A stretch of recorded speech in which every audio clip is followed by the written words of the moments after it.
Right, welcome to the stream. Today we are doing Salford City versus Leeds United. The game starts in 27 minutes. We're going to go through the lineups and then we're going to go through all the other EFL Cup games happening today.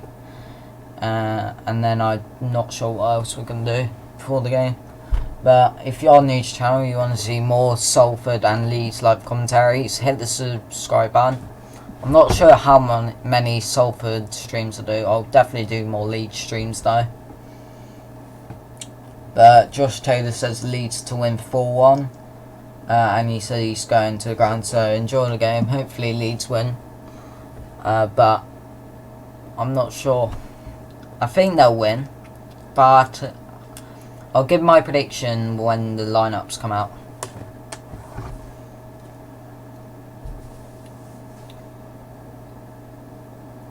So we'll look at the lineups and we'll look at all the other games today. So Salford team, they got Neil, Maynard, Pond. Right. Pig, Yanni, Frelken, Jones, Towell, Whitehead, Torre, Diaz and Beasley. I'm going to be completely honest, I only know one Salford player and he's not even starting, so I'm not sure how good they are. But on the bench is Wiseman, Rooney, Lloyd, McGoldrick, Leverin, Jones, Smith and Gaffney. Can't really tell if that's a good side for them or not, to be honest. But we'll have to wait and see how they do against the Leeds side. But Leeds going with Casilla in goal, Berardi, White, Davis, Alioski, Phillips, Costa, Shackleton, Click, Clark and Nakatia. So Nakatia is making his debut. For Leeds anyway.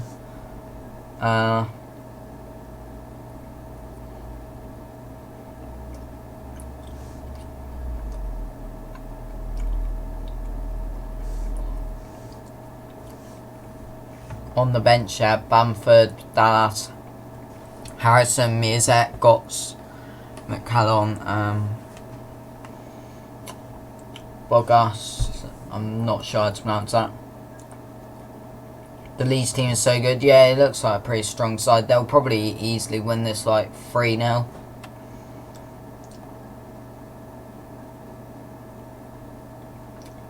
They are away though, but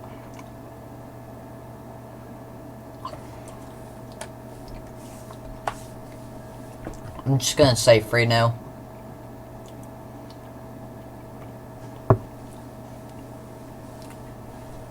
But anyway, we're going to look at the top scorers. There was one game earlier last week. Portsmouth winning 3-0. Harrison getting 2 goals, so he's on 2 goals. And then Close got the other goal.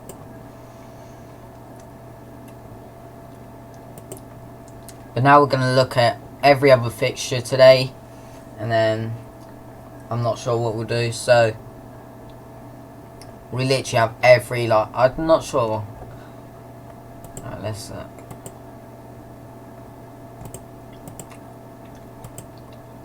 Yeah, this every, I think Championship, League 1 and League 2 teams playing today except Portsmouth and Birmingham. So Accrington are playing Sunderland. Also, I think Barry probably aren't playing today against whoever they're meant to.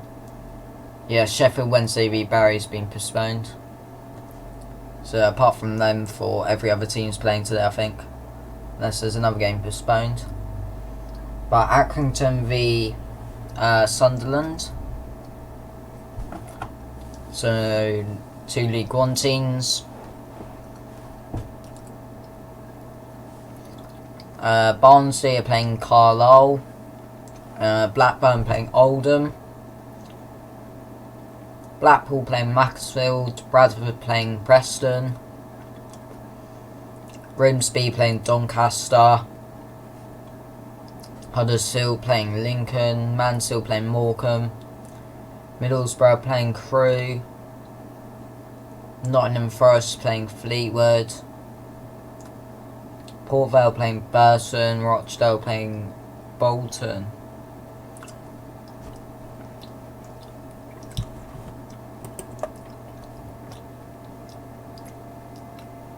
I want to see this Bolton side because they literally have barely any players, and now they have a midweek game. It's going to be tough for them this season.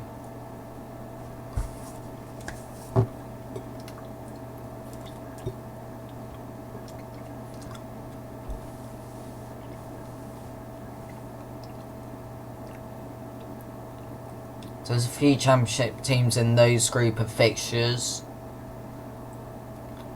Huddersfield playing Lincoln, that'll be a decent game.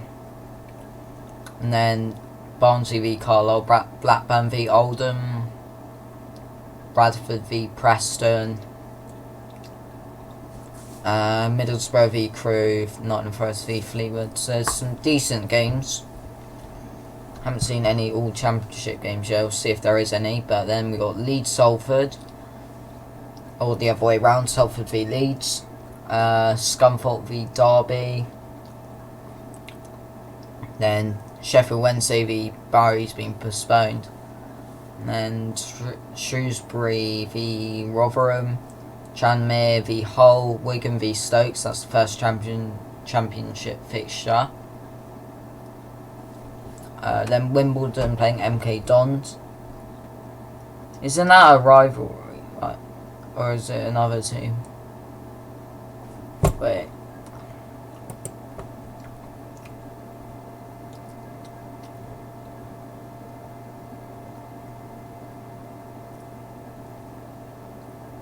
I swear it is. So I swear those two teams were both one team before, and then MK Dons made a separate team or so. If it is, that's going to be an interesting game. Then we got Brentford v Cambridge, Bristol Rovers v Cheltenham, Charlton v Forest Green, Colchester v Swindon, Coventry v Exeter, Gillingham v Newport, Luton v Ipswich, another championship. No, Ipswich got relegated, never mind, ignore me. Then we got Oxford v Peterborough, Plymouth v Leyton Orient, QPR v Bristol City, that's a championship game. Then we got Stevenage v Southend, Swansea v Northampton, Walsall v Crawley, Wycombe v Reading, and West Brom v Millwall starting at 8. So we've got like 4 or 5 championship games. The rest are like Championship v League 1, League 1 v League 1 and stuff. Right, now we've got 19 minutes till kick-off.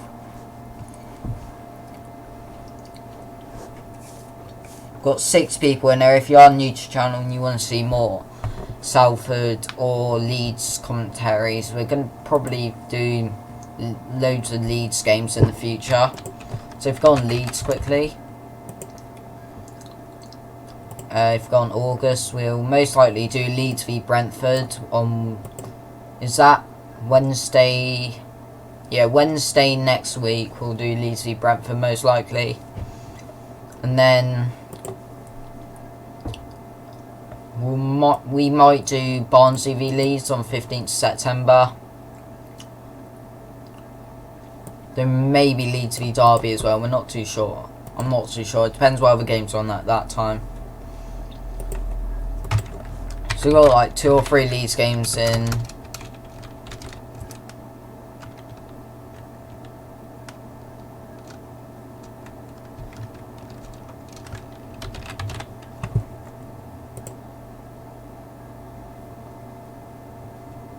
Wait, what is it?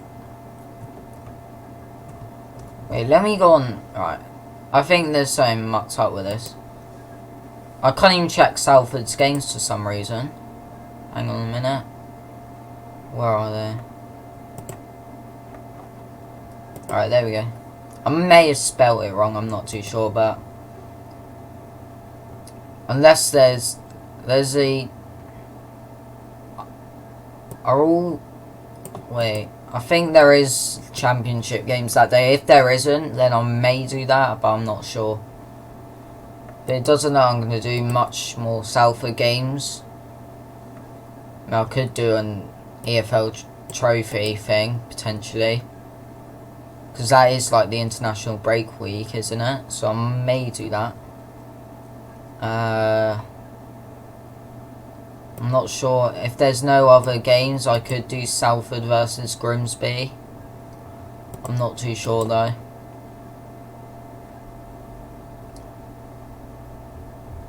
If Salford v Barry doesn't get called off, then I might do that as well. I'm not too sure.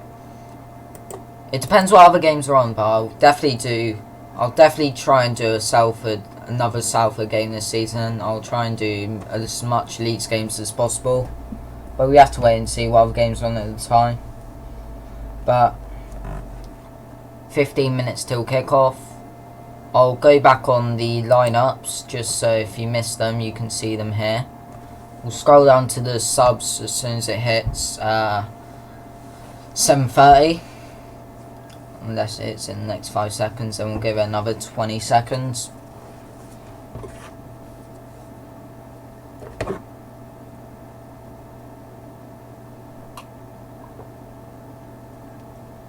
But if you are in the stream now, comment your prediction for the game. And I'll see if anyone gets it right. I'm predicting 3-0 Leeds. Josh predicted 4-1 Leeds. If you are in the stream, then try and... If you can predict it right, then...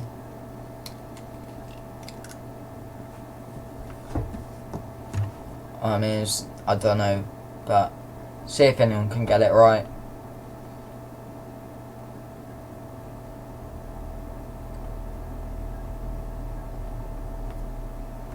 Alright, scroll down to the bench now.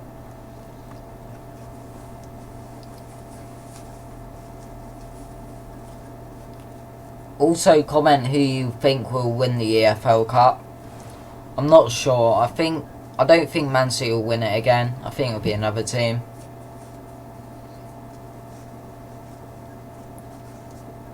Maybe someone like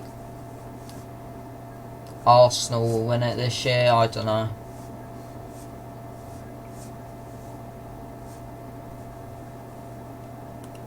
There's 33 other games today, I think. Unless this includes the other one. But if we go on all the scores and fixtures today, see if there's any other games.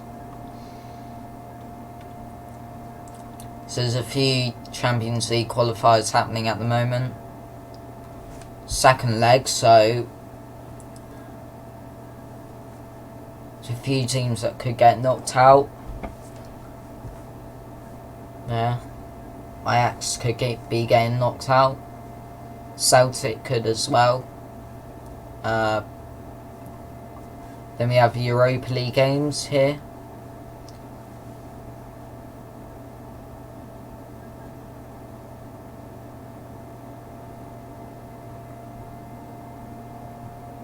We'll go through them. We will also have some non-league games today. I think it's the 4th games of the season. Let's see. Yeah. Looks like Halifax are the only team that I've won every game. Who are they playing? They are playing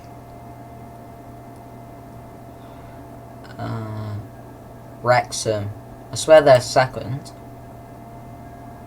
I don't know that. No, they're nowhere near second. They're 10th. I think they were first game week or something. Then we have National League North and then National League South as well.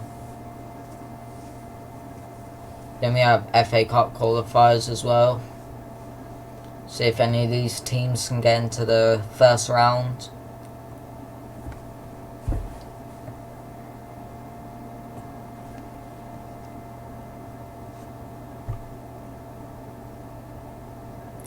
And Scottish Challenge Cup. There's quite a few games today, but no real like huge ones. But there's Leeds champion, pretty much every championship team except Sheffield Wednesday playing today. So we'll see if any get knocked out. Well, there will be, because there's Millwall, West Brom playing. Then we have Wigan, Stoke, and another one. But 12 minutes till kickoff now. We're gonna just leave the other fixtures on the screen just in case you haven't seen them.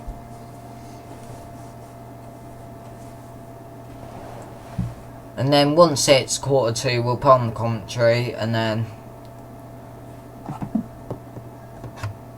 I'm not sure what to do after that.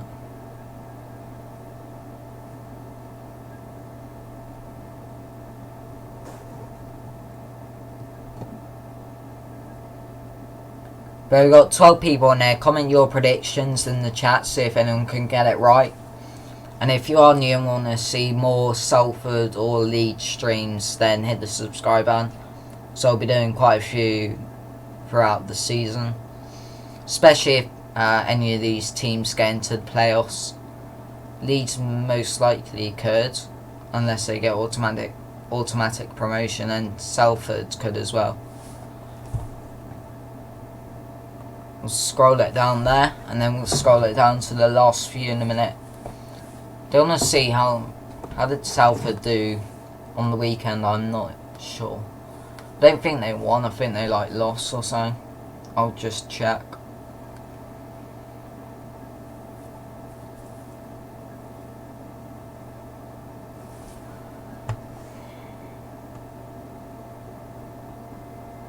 Those are the final fixtures.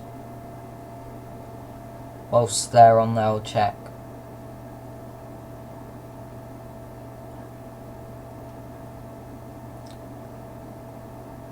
No, they lost 2-0 to Crawley. Okay. At least they're not on the bottom of the table.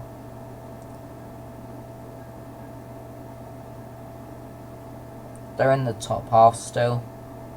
Still alright. I don't think they'll get playoffs though, so... I mean, they might, because apparently if Bury, like, get removed from the football pyramid, apparently like 5 teams go up from League 2, so they could. I'm not sure how the playoffs and stuff will work if that does happen. But we'll have to wait and see. Alright. So we've got 9 minutes till kick-off now.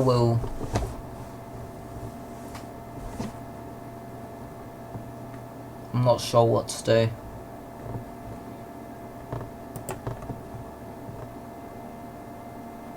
Put the lineups on there just in case you're joining and you haven't seen them yet.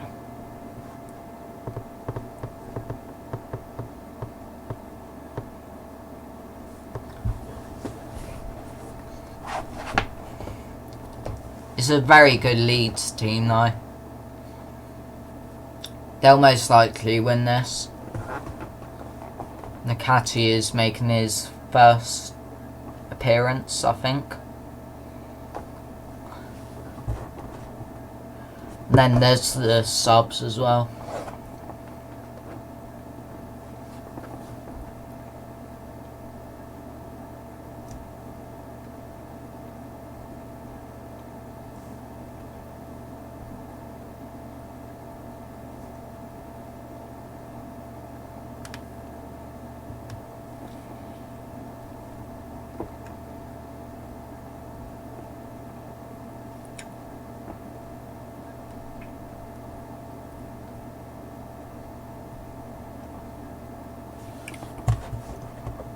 I'm not sure what to do for 8 minutes.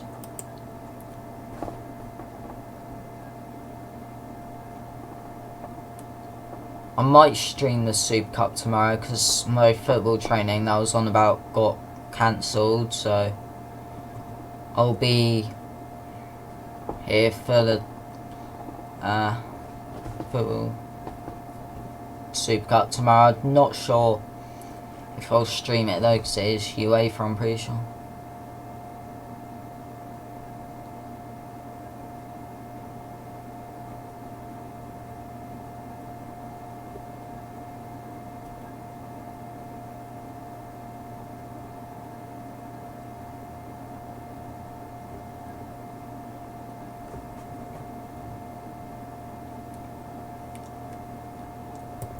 What's this? Oh, that's non-league, never mind.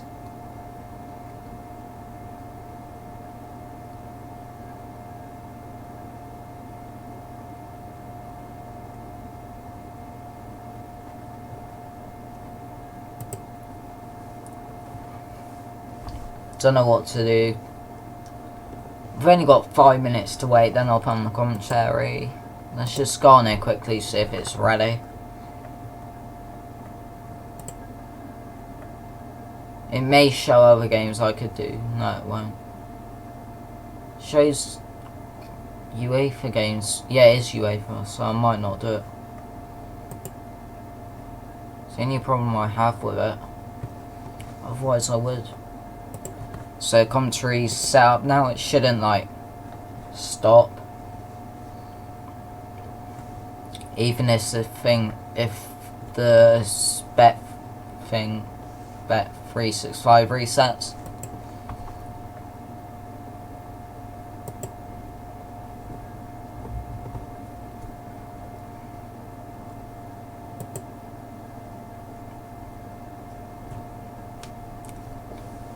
Guess I'll just leave the lineups on there for now, so people joining will be able to see them. It's got 12 people in there. It was on 8 the last time I checked, so there's 4 new people that may not have seen the lineups.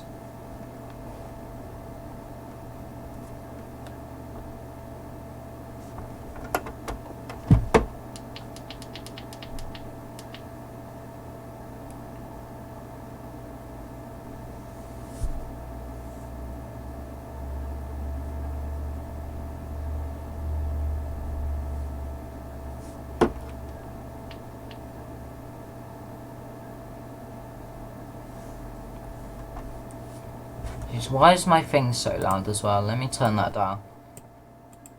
That's a bit loud. Don't want to close any of that. Where's...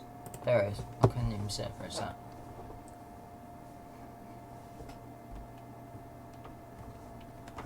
I won't turn up fully up from now on because that is really loud actually.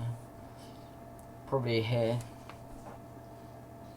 from another room with that so loud.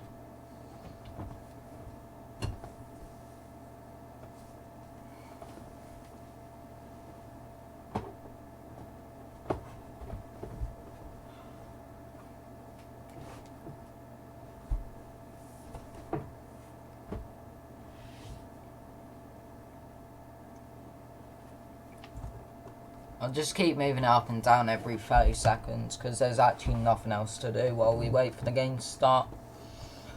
I literally can only just put it up and down on there.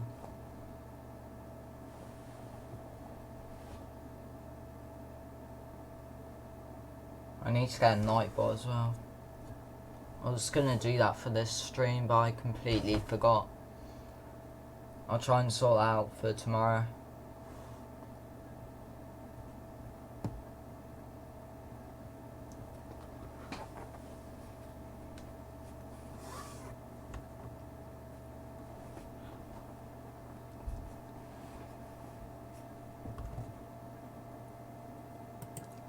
We only have to do this for 3 more minutes, then the game's gonna start. Hopefully it's a good game. I think Leeds are gonna win 3-0 though, to be honest.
We've got 17 people in there. Nobody's really commenting at the moment.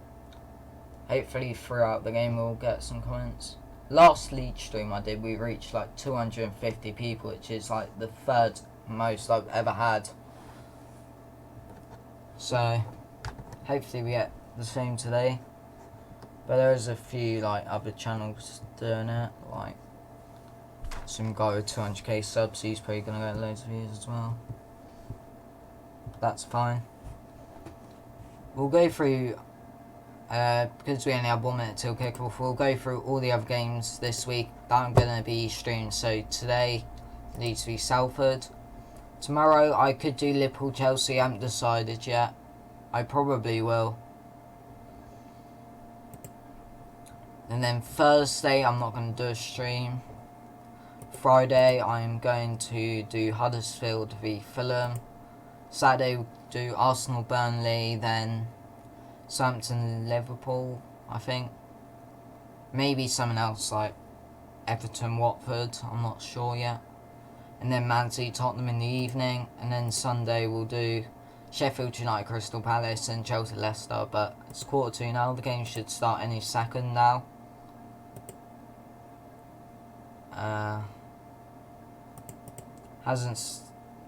Wait, has it started? No, it hasn't. Once it starts, I'll put on the commentary. There's no point putting on commentary now because it hasn't started.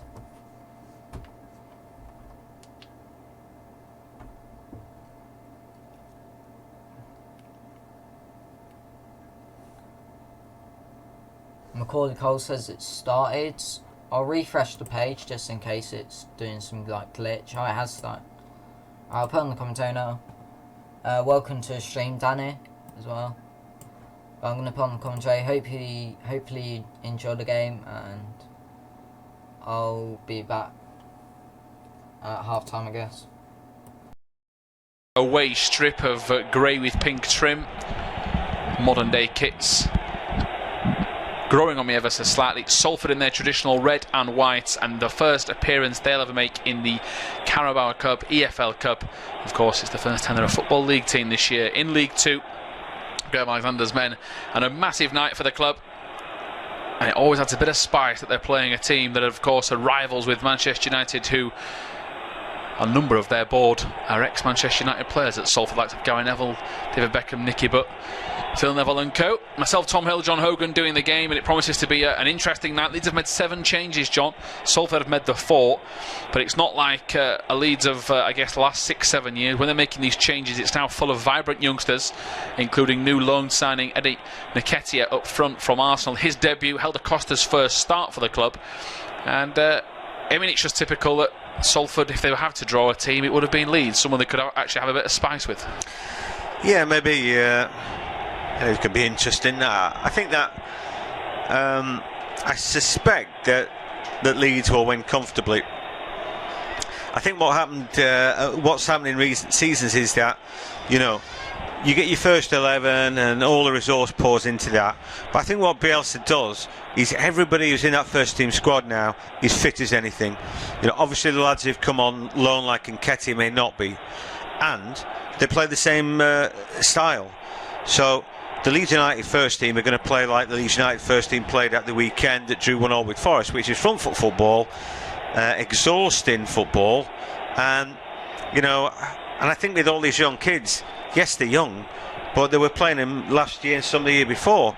So some of these guys have got a little bit of experience now. Obviously they could do with a little bit more, but just say that they give the ball away. Then Richie Tell finds a decent ball out to the left hand side for Danny Whitehead, puts the cross in. They do lack height to Leeds. Can Salford make them pay for that? Ball breaks to Threlkeld with the shot, and Casilla goes down in instalments.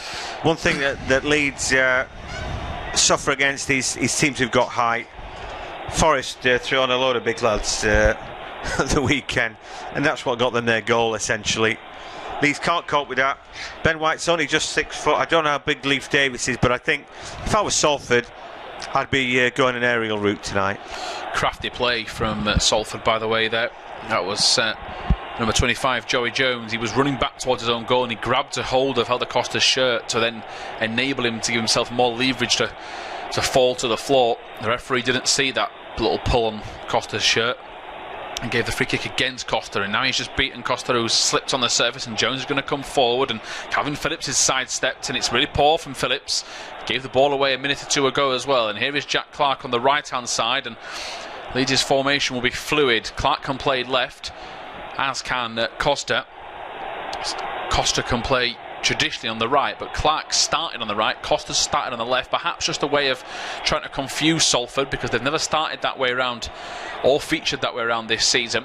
And in terms of the teams, Leeds have switched it up as well. It is going to be Jamie Shackleton at right back for the time being, but then don't be surprised to see him and Gaetano Berardi swap as well. And Shackleton's right in the middle of midfield at the minute. He's picked the ball up from a Matthias Klick pass. He's going to turn away, so he's run right up from right back, click towards Alioski, looking down the line for Costa. Well worked by Leeds. Nketiah's getting into a good area there. Alioski looking for Nketiah, just can't find him. He's going to come out into the middle of the park. Phillips is beaten to the ball, but there comes Shackleton, who then goes back to right back. And fluid is the way to describe Leeds at the minute. We'll just see what they can do from this attack and run you through the teams as and when we can. Here is Nketiah. He goes back. There is Berardi. Phillips. It's the problem with this Leeds style. You never know when to cut off to read the teams out, how quickly they can break down either flank. Jack Clark on loan from Spurs. Nketiah tries to turn inside a little space, and it's hooked clear. And Berardi then launches it straight back. This is what John said earlier. It's all action, all front foot. But Salford's team then is Neil in goal, Piergiani, Pond, Maynard, Jones, Toure, Whitehead, Beasley, Threlkeld and Towell. Just break off because Clark's on the far right hand side in possession. I know you've missed one out there. No, I'm just waiting. Let's go. Goal kick. We believe he is called Emmanuel Disruvwe. We believe.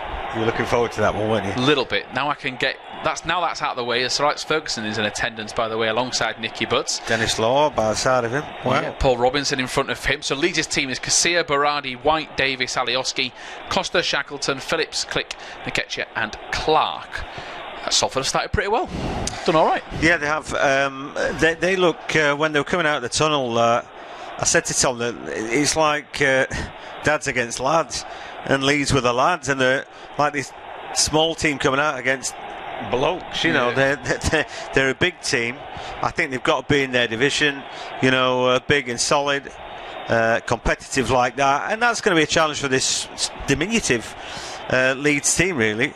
Not only that, to start with, they're playing a little bit of football as Disaruvwe is able to control that ball, bring it in. He's under not too much pressure, but one or two good challenges coming from Leeds, and they've got the ball back. Yeah, good work from Helder Costa. Really good feet as here is Matthias Klick. He gives it to Shackleton, who's bursting forward, and while Salford have the height, Leeds have all the pace.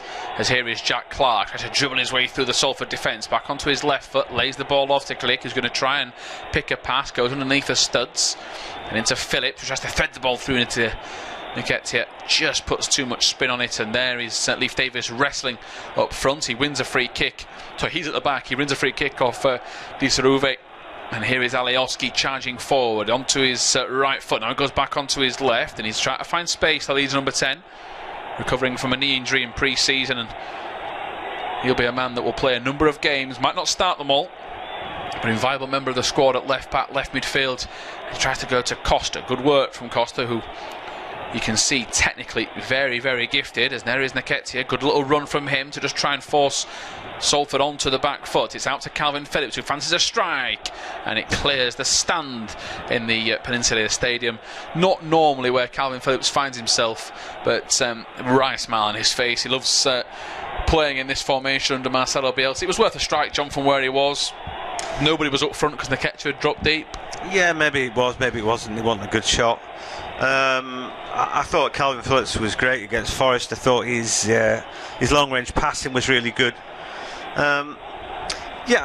This is a big game for Salford, undoubtedly. I mean, it's their first tilt. You know, they've had more important games, obviously. The games that have got them up, but this is like, you want to get in the leagues for things like this, to have a big crowd, to get a big draw, I don't see any reason why they can't spring a surprise tonight.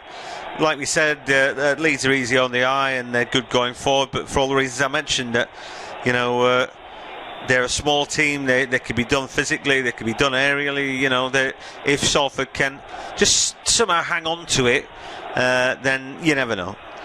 Yeah, see what they can do. For now, it's defensive as Clicker gets the misread of the run from Clark, and I never really thought that pass was on. Clark never really showed for it as Berardi goes up and challenges with Beasley, and Beasley runs into Clark. Jake Beasley's got to do better. It's twice that the ball's been played to him, twice that he's lost it.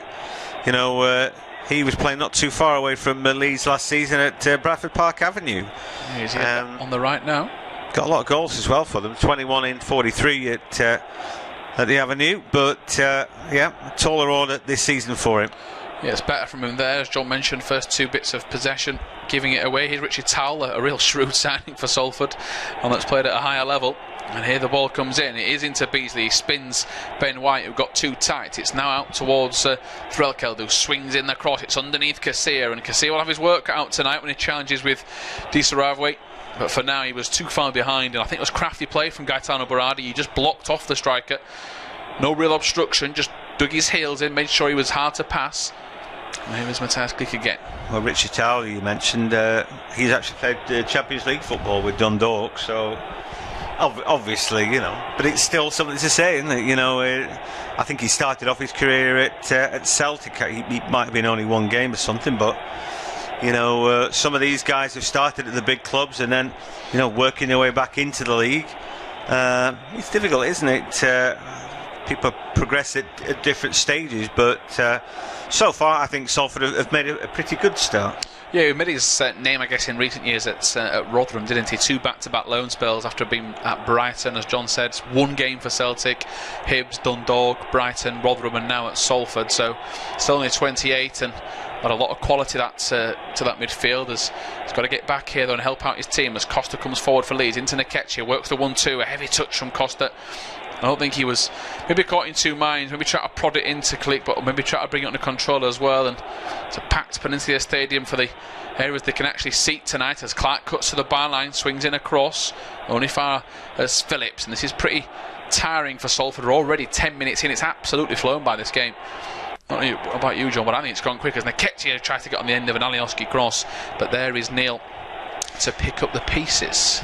Leeds may not be everybody's second team, but I would say that they're an exciting team to watch now, whether you actually like the club or not. They try and play 1-2 touch. They don't dwell on the ball. It's ever moving. They're ever moving as players. They really offer a lot to each game they play in. So I think time flies when you're watching Leeds.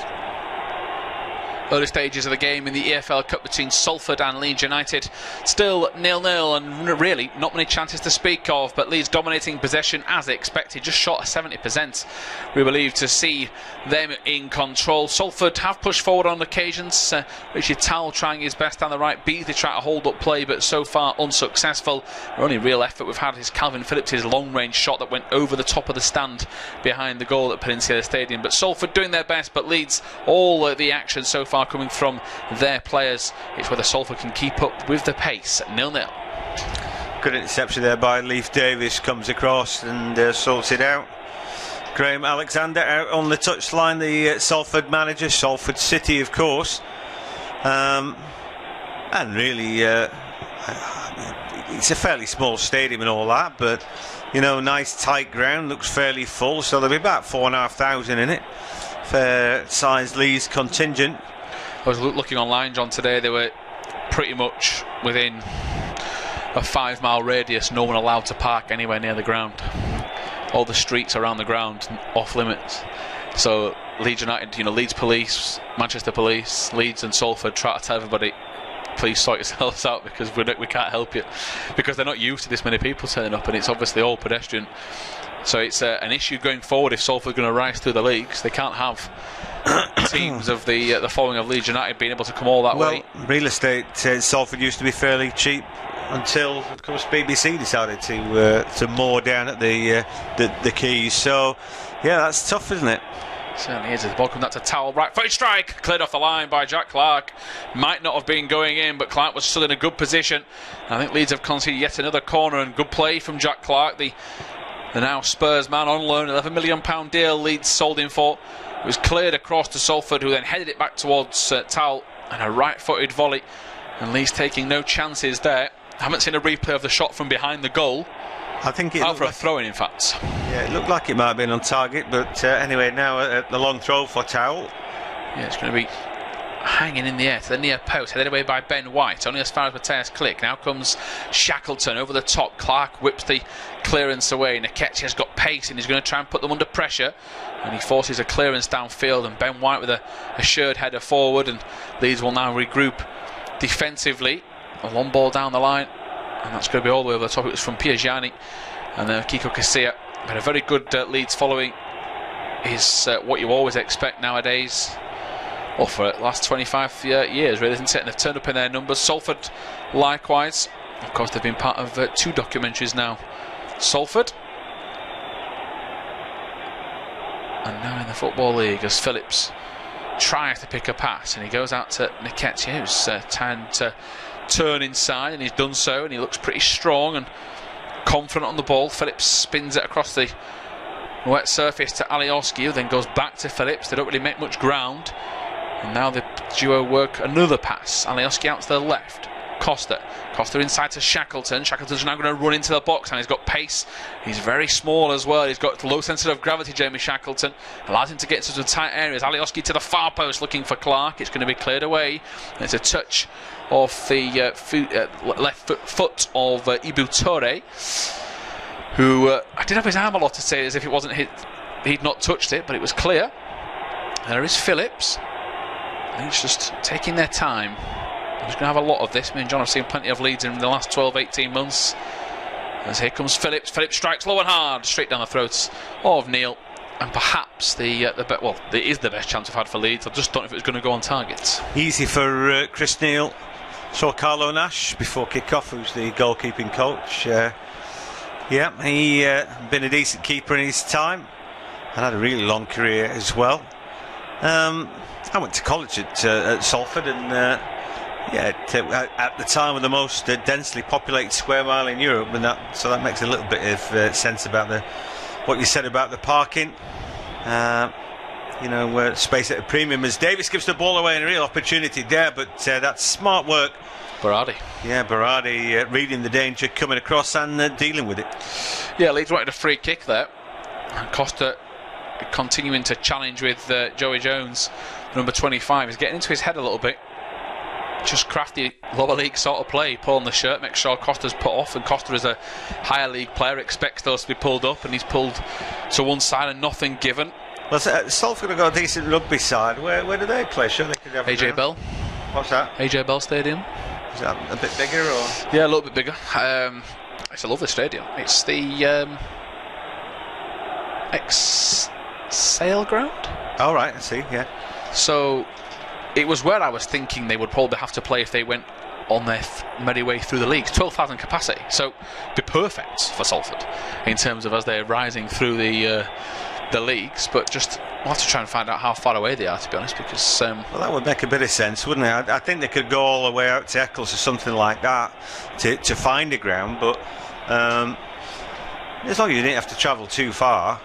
I mean, the thing is, yeah, you virtually walk from Salford. You cross the road and then you're in Manchester city centre. It's weird, really, because it's that close. 17 minutes apart they'd be. Yeah, I mean, people don't. You oftentimes people don't think Salford's a city, but you just get sucked into that great big conurbation, which is Greater Manchester, and of course, proximity to Manchester city centre, and and it's lost its identity a bit. I think it's great that the football club is now doing something. I don't know, they're called the Ammies, but I don't know why. Anyway, might try and find that out half time. Could find that out as the game. Hopefully the game doesn't peter off. They've won a free kick though. Jake Beasley, his League Cup debut, like I'm sure a number of those Salford players are experiencing tonight. He won a free kick high up the pitch. 79 years old, Salford. As the ball comes forward, Kiko Casilla, it's far too easy for him. Formerly at Salford Central, weren't they? But like I said, I mean, it's a huge conurbation. I can't remember off the top of my head, but it's something like 250,000 people, isn't it, or more? English break off as Jack Clark's coming into the box. He's won a corner. Remember Raya Vallecano? I was going to say that. I was once supposing whether Raya Vallecano was a small village or something. It turned out to be a great big conurbation in Madrid. That's bigger than Leeds, according to our Spanish colleagues. Yeah, about 1 million people live there. Anyway, Salford's no small place, and they've got the team that they deserve. I think big city like Salford should have a football team in the league. Yeah, Helder Costa's going to take this corner. It's a curling one to the far post, headed up and away. Only as far as Mateus Click. It's a poor pass. Berardi shoots towards goal, then nearly loops it into the far corner. Well, Mateus Click's effort from a Rui Maynard clearance was pretty poor, but in the end he almost teed up Berardi. Well, he did tee up Berardi, who's not known for his shooting. He scored against Newport County in the FA Cup, and Leeds fans do have a song if Berardi scores were on the pitch. And it was a miserable afternoon in cup competitions for Leeds United that day because they were beaten by Newport only a couple of years ago. Samu Sai sent off for spitting, and it all went pear-shaped. And John experienced, telling our colleagues earlier, Leeds have had some serious falls from grace in the cup competitions over the years, Histon being the worst. But hopefully tonight Leeds, I mean, winning breeds, a positive mentality, does it? It breeds success. You want to go on a bit of a cup run. Leeds' focus is the Championship, as we all expect, John. But if this is a second-string team that can maybe go a bit further in the cup and they get a few easier draws and they get to the quarters, then you never know. With the style they play, it's not as if they can't beat, because it's the Premier League teams they might draw are not necessarily going to play strong teams. There's a bit of a handbags between Mateus Click, who is known to be the wind-up merchant in Leeds' team. He just tapped the ball in Towell's face just to get under his skin as he tried to take a quick throw in. He knew what he was doing. Towell should have been booked there, really. It's just not allowing him to take that throw quickly. It's like chopping somebody down after they've run past you. It's like, well, you can't do that. Anyway, he got away with that. Poor ball from Alioski. He virtually played every game last season, didn't he, Alioski? But to start with, the fans weren't really into him. Then I thought winning out that he's forced him to play in left back. He actually played quite well. Yeah, well, he was signed as a left winger, but he's actually played better as a left back over the years. As the strong challenge, Leif Davis gets thrown to the floor by Diasaravwe. Good tackle by Helder Costa. Should be a free kick to Leeds. He's holding the ball up really well, isn't he, Diasaravwe? And he was actually born in Leeds. It's funny how it all works out, but he shrugs off Leif Davis like he's not there. He's way too strong for him. This is Leeds' problem, and I think that it's where Pontus Jansson was good. He was strong. Yeah, 6'4", wasn't he? A big combative Swede. I'm not sure. A lot's been made of the fact, that stuff about the goal that Leeds allowed in, and Jansson was the one who didn't want it, to happen, and showed a bit of dissent at that point. I just thought it was a good play. You put your arms around good players and you don't allow them to leave. I think Leeds are really going to rue letting somebody's 6'4" go, because really they're a team of tiddlers. Like I said, I think Ben White's looked good, but he's just scraping 6 foot. Yeah, here is Nkechi into the box from a Shackleton pass, trying to hold off the pressure. Gets the ball taken off his toes. He was just trying to win a corner there and hope the tackle allowed that.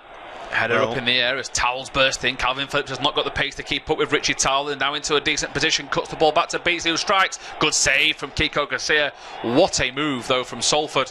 Route 1, playing off the big man and really testing Leeds' defence. Well, Towell's shown up really well, isn't he? And he's that scampering play that we remember, I do at least, more so from Dundalk, because they did their Champions League campaign that year. We've done Dundalk in Europe, and weirdly enough, they're playing tonight in Europe, aren't they? They're a goal behind in their aggregate score against Slovan Bratislava. I don't know if they've got one back or anything, but they are playing right now. Anyway, after the ball goes out, we'll have a quick recap of what we've just seen. Yeah, here is Clark to the byline, shoots towards goal and hits the ball out for a throw-in. Still 0-0 at the Peninsula Stadium, but it's Salford 0 and Leeds 0. But in terms of shots, we've had a couple for each side. Calvin Phillips had a shot saved down to the bottom post. Gaetano Berardi had a little half attempt on the volley, fly past the far corner. And Richard Towell's had a real big impact in the game in the last 10 minutes. First, his volley was cleared off the line by Jack Clark, and then his lung-bursting run down the right wing allowed him to get to a pass which he cut back into the path of Beasley, and Beasley's shot was saved by Kiko Casilla. But a nice tempo about the game, both sides having a little bit of freedom apiece, but still goalless. Chance now to hand over to John as well, who will hopefully get a bit more luck and a few more shots on target. John, I think undoubtedly you throw bodies together and they can look a little bit scrappy. You know, Leeds know what they want to do, and it's playing one-touch football, but just one or two rusty bodies in there, and it's not really quite working out. Eddie Nketiah so far has been quiet. His touch has looked a bit ponderous, really, and he needs to do a little bit better. You know, Leeds made a big bid to get him after it looked like he was going to go to Bristol City, and I think what they said was, look, he'd be better off because we'll get him super fit, and he will play a fair bit as well. But what you found from Bielsa last season, where you tend to stick to the same 11 a lot of the time, he didn't really chop and change. For Salford, they'd made just 4 changes ahead of this game, and brought in the likes of Oscar Threlkeld, who's probably the only person we've not mentioned just yet. He and Danny Whitehead have been a little bit quiet. They've both been brought in the middle of the park. So far, Towell has done a great job. You know, he shows he's got a bit of vision, he's got good energy and speed in the way that he burst past Calvin Phillips there. You know, made him look fairly pedestrian. I thought Leeds let themselves down there because Leif Davis coming up, he knew Alioski was far up the pitch. If Leif Davis misses that header, which he's 99 times out of 100 going to do because he's nearly a foot shorter than this big striker they've got, he leaves Phillips a really big foot race that he's just not going to win as Phillips comes across for this corner. Yeah, corner kick for Leeds. Decent ball in, headed up in the air. Keeper decides not to come and get it. The ball breaks, it drops onto Leeds' arm, and it's the arm of Leif Davis, I think. Well, there's quite a funny little video going around of Marcelo Bielsa talking to Leif Davis when they're on the pre-season tour. Obviously his English is a bit broken, but is that Leif Davis? No, he's a Geordie. He can speak. He does all right. But the Bielsa was known. You know, his English is a little bit slow in parts, and you could. The mics outside of the pitch could hear him screaming, "Very good, Davis, very good." And he's obviously a huge fan because Leeds' fan base were very, very excited by the prospect of Clark O'Dowd, who was the Leeds left back and left mid and centre mid last year in the 23s when they won the league title. But he was allowed to join Barnes on deadline days, and in the comments yesterday in his press conference, the journalist asked him why, and he said there's too much competition for him, so let him go enjoy a career. I'm not going to hold him back any longer. He's in his 20s, so let's go play football. So Davis is obviously one of those many fields he's in a much better position because he can play, you know, 2 positions across the defence. Yeah, he can. We've seen a heavy touch there by Jamie Shackleton, and again, ball back with Towell. Alioski comes to close him down. It's not such a good ball that for Towell, but Toure, who's played 3 times for the Gambia, is able to release Oscar Threlkeld, who flicks the ball down the line. Again, the big man Disaruvwe holds it up, holds off Davis, and then Alioski comes to try and scrape it off his shin. Yeah, Toure from has played for the Gambia. He's actually from Toxteth. There's 1 or 2 names in like Disaruvwe. Well, you wouldn't necessarily think he was born in Leeds. And Carl Piergiani, of course, he's from Peterborough, but and he was their player of the year last season. Piergiani made a decent start. But here's Towell again. He's a throw parallel with the edge of the area for Salford. Salford 0, Leeds United 0. Salford City doing pretty well. As the ball comes in, it's headed into the box, and out comes Casilla to punch it. Good punch. Yeah, he's a decent punch, that. Toure picks it back up, flicks the ball in. Little spin and a turn there. Not bad first touch there by Jake Beasley, but in the end he has the ball taken away from him, and now Ben White bringing the ball out. I've got to say that I've only seen him a couple of times now I think Ben White looks. He's 21. He's incredibly assured with the ball at his feet. You know, he brings it out well. He doesn't seem to get flustered. He's been put under a little bit of pressure, and I think he looks a really good prospect for Leeds. Yeah, I mean, I saw him pre-season games. See, again, the level of opposition. You look at York, Tadcaster, and you thought, you know, you looked at videos online, and you thought, well, you can't really say anything. How can you rate someone that's playing against teams that are so low down in the pecking order? But at the end of the day, you know, he looked assured. Then he stepped up against Bristol City and looked even more composed. Didn't have to do much against Forest, and Leeds are very confident he'll be their main man this year. He's the ball player. Cooper's the brute that wins the ball and gives him it. And thing is, like I said though, he's only just over 6 foot tall, 6.5 inches, isn't he, Ben White? I don't know if that's right, because that's off Wikipedia. He may actually be a little bit taller than that. Hard to tell. He's having a little run here, though. Yeah. One of those, isn't he? He can bring the ball out. As Alioski now, little step over. Puts the ball to the far post. Clark was there, but the ball just floated over the top of him. And so not a bad idea, though. Come to nothing. No, it wasn't a bad ball either, really. Alioski makes his way back. You know, I think he's a decent player, Alioski. I think he's a perfect squad player. I think you know what you're going to get out of him. He's fit as a fiddle. He'll get up and down that touchline for 90 minutes easily. He can cross a ball. He can hit a ball. You've just understand he's a bit frustrating as well. So, you know, would you want him your star left midfielder over Pablo Hernandez? No. But he's a very good man to put pressure on him. Yeah, the ball driven across there, not a bad ball. Danny Whitehead can recycle it. He's got to go back for Ibu Toure.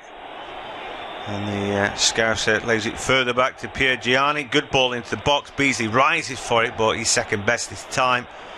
And Leeds United through Nketiah. Better touch from him this time. He straightens up and shows he's got a bit of pace about him, but good work. They just about keep up with him there. Lois Maynard from St Kitts. Good ball into the box. Consternation there. And that's where Nketiah would have been. That's the problem. He'd have been sniffing around that zone. In the end, just about dealt with there. Good ball. Yeah, corridor of uncertainty, isn't it? And just about dealt with by Maynard, the St Kitts man. So we see Nketiah. Nice sharp turn from him. There's a good ball out to Alioski, out the byline. Drives the ball across the face to nobody in particular. Yeah, that's where the lack of Leeds, I mean, like most teams now, it's that little style, isn't it? They make the wingers and the right back. I mean, the Shackleton's playing right back, and yet he's one of the holding midfielders at the minute. Whoever's on the opposite side, they make them tuck in, and Alioski just forgot. He just played put a bit too much power on it. Salford have been very crafty, though. Fair play to them. When the catch is dropping deep, they're wrapping their arms around him, because what's his main objective? Get back in the box. That little half a yard. The last two times they've crossed the ball, Leeds, he's behind the play, and that's all because they're making, you know, little tiny alterations. If they're any more powerful, John, they'll bring him down. It'll be a free kick or a penalty. But you know, they're doing the right thing at the minute, and yeah, he needs to be a bit more. What's the word? A bit more busy. You made a good point earlier. His first two touches wasn't the best, but I was listening to some of the coverage before the game, and one of the pundits was saying, wasn't it, that this is his first loan spell, and yet he's in his 20s, which is not normally. You do normally go, but then again, if he's grown into himself, put a bit more muscle on, this could be the perfect time. He could end up making 30 appearances this season. Yeah, that's right. I mean, it's a bit of a gamble on Leeds' part, really, but I don't think they had any other option, really. Once they'd lost Kemar Roof, it's like, well, we lost 15 goals, so they need to be replaced somehow. And from all sources, they say that Nketiah sort of, well, he will play for the England senior team at some point. Everybody who's involved with him is so certain that he's going to be, you know, amongst the next big things, kind of thing. But anyway, good ball into the box. That's a Roofway with the header, but he can't get on the top of that one. But like I say, all day he's done well with the ball. He's a big man. He's much bigger than Leif Davis, and even from a standing start there, you know, he beats him comfortably. And that's Leeds' problem. Also, a little shove from Leif Davis there.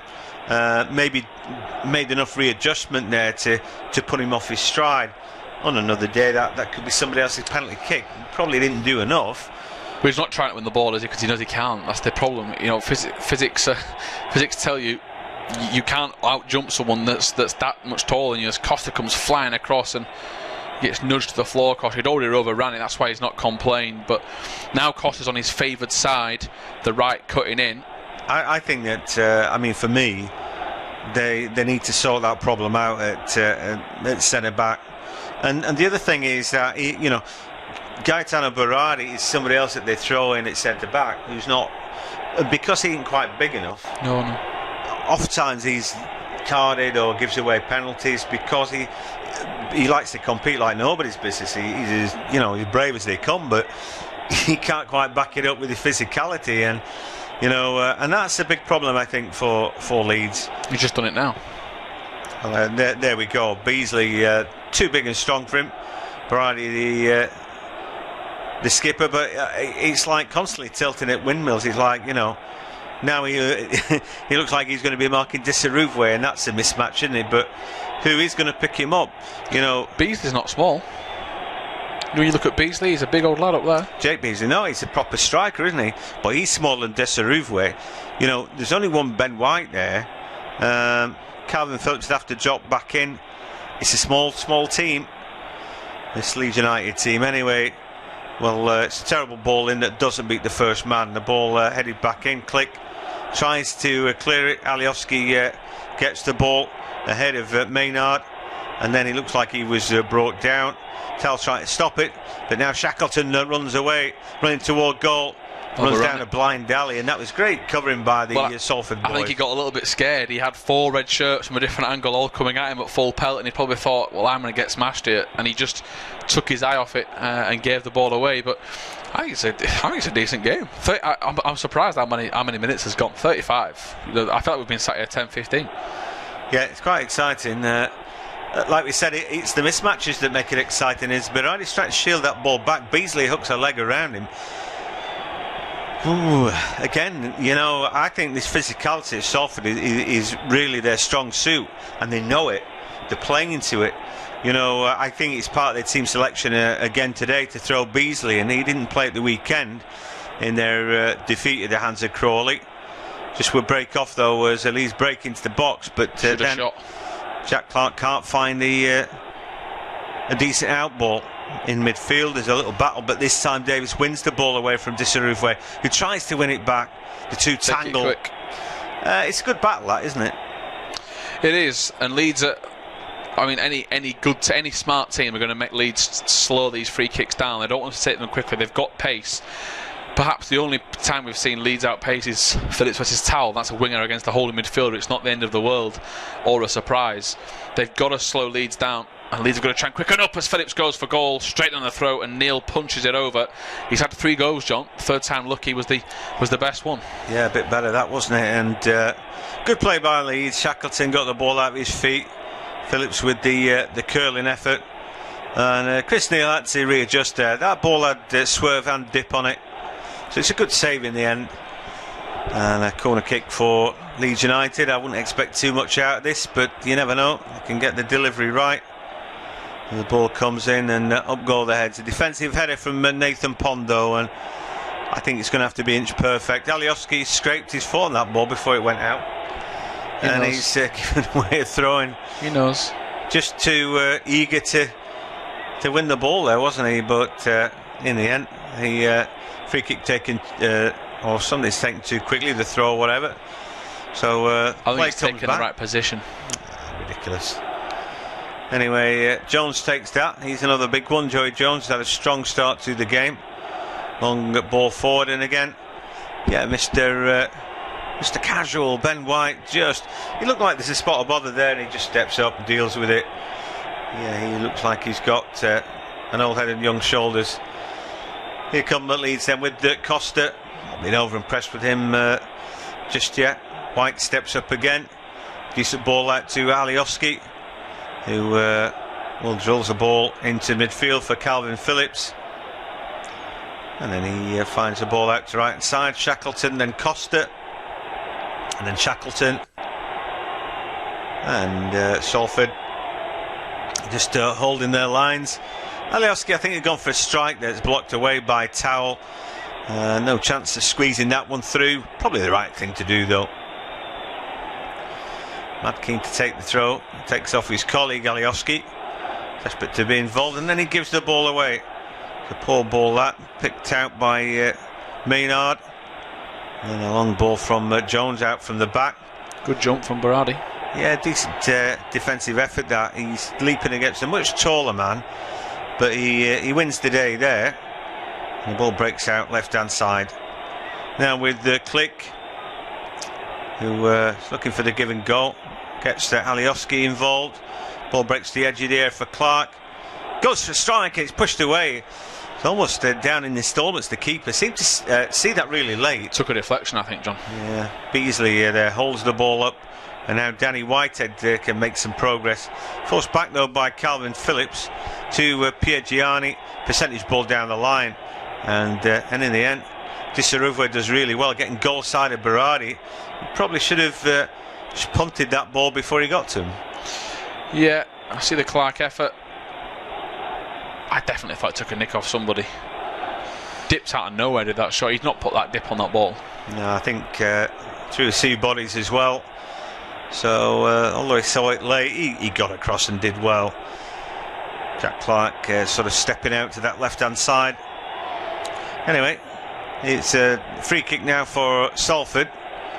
They just punt a long ball into the box. You can see it comes, and well, he drops it, and then he picks it back up second attempt. There's no free kick or anything. And then he bowls the ball out very close to Maynard, who does a good job actually of stopping Costa. And you can see he took one in the chops there for all his efforts. But he's got to come and try and get the ball there. I mean, if he constantly stays on his line, Leeds can't have a keeper like that, just with their lack of height. Anyway, Costa finds a good ball to Click at the byline. Ball comes in, it's taking a deflection, it's out for another corner. So 40 minutes gone almost. Salford 0, Leeds 0, and it's been a very enjoyable game so far. Almost long may it continue goalless, because both teams are in it. I think if Leeds grab a goal, you probably think the writing's on the wall. So far, Salford have been pretty good, I think. Anyway, the corner kick comes in from Costa. Nearly bounced in the box, but I think that was Maynard who got to it. And it's a good clearance, that. So Click comes to help out. Leeds recycle the ball. And again, the ball back to White. And so trying to make some ground through Shackleton down the right hand side. Then Click joins in again. Clark's gone sort of almost central at the minute as Phillips finds Costa, and he now is at the edge of the area, drives the ball across, and in the end it might just break out for Alioski. I think John Nkechi got bored, and as a young striker he needs to switch on. He got bored of stood in the middle, so he dropped off the shoulder to go near Costa. If it had just been stood in the middle, he could have been there again. The ball breaks the edge of the area for Costa, and he can find Clark. Good ball back inside. Alioski with the shot, and it's driven over. He did seem to get his knee and his head over the ball there. It still rose over the top of the goal frame. Yeah, I think it just bobbled a bit too much than he possibly wanted. Or was he too close to the ball, maybe? As he's brought under control, he just didn't seem to get it totally out of his feet for the amount of power he put on it. But, I mean, the thing is, Leeds are showing glimpses, so Jack Clark can go missing, and then when they get to his feet, he'll beat somebody for fun, and then he puts a pass in. Helder Costa's the same. Looks very, very technically assured, but the one downside to Leeds' team is that they can't get in behind. Now that's their style: get in behind, swarm the box, little cutbacks, and you've got 4 or 5 players sat waiting for it. Salford are no slouches. They're a League 2 team for a reason, and they're just dropping off. And because of that, Leeds are dominating possession, but not going very far with it. As we just see a little clip to the side of the head on Alioski. The Sarufwe there. Hurt that. The thing is, his arms have got to go somewhere, and he's much taller. But the point of his elbow almost hit Alioski on the temple there, and he's got to be a bit more careful about his style. Unless he's trying to get the old sly reducer in, and only he will know whether that's true or not. Anyway, ball breaks back out to Clark out the left hand side. All right foot finds Phillips. Alioski Phillips. keeping the ball, but not really doing anything with it. Shackleton, that's a great ball to Costa. Oh, and a tap in for Leeds, and Ketty gets it, keeps patient this time. The ball eventually comes for the easiest of goals, a tap in from 2 yards. It's taken Leeds United 42 minutes to get in behind the Salford defence. All of the play beforehand's been in front of the back line of the League Two team.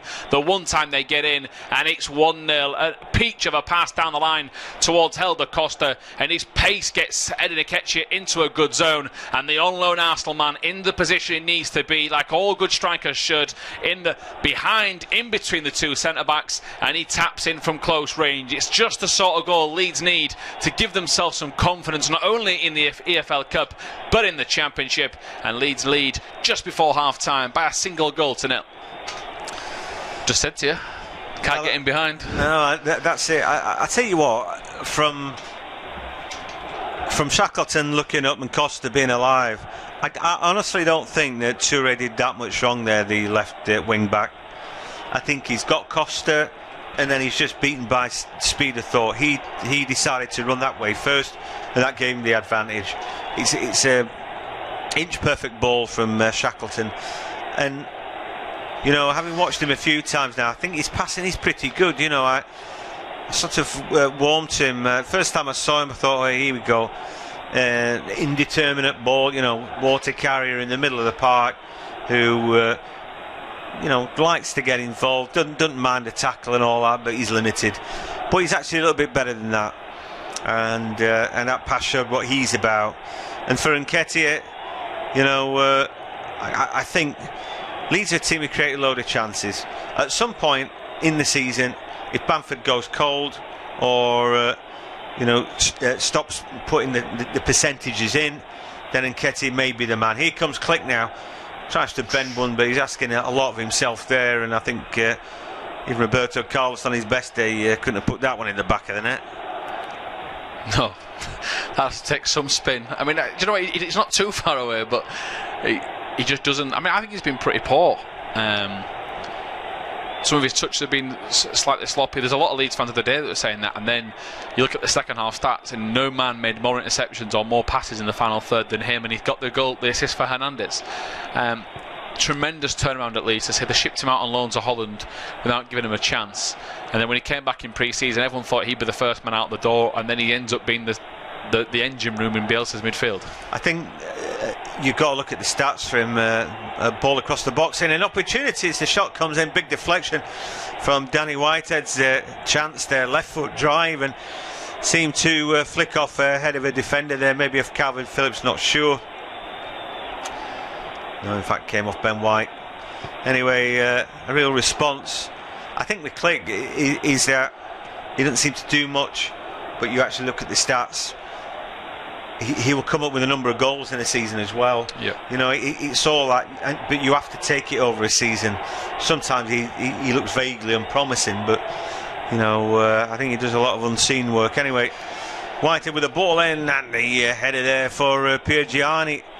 And well, what's he claiming there? I don't know. Is he saying he got a shove in the back? I don't think Leeds want to duke it out with this Salford team, do you? But I think there was just a shove there for Pierre Gianni and somebody. I don't know what he's saying there, but I think maybe Casilla gave somebody a shove there.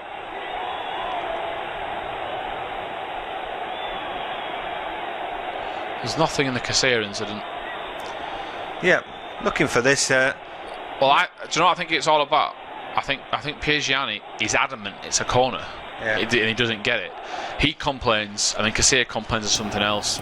Right, so it's half time. It is 1-0 to Leeds. If you are going to lead the stream now because it's half time, make sure to come back in around 15 minutes for the second half.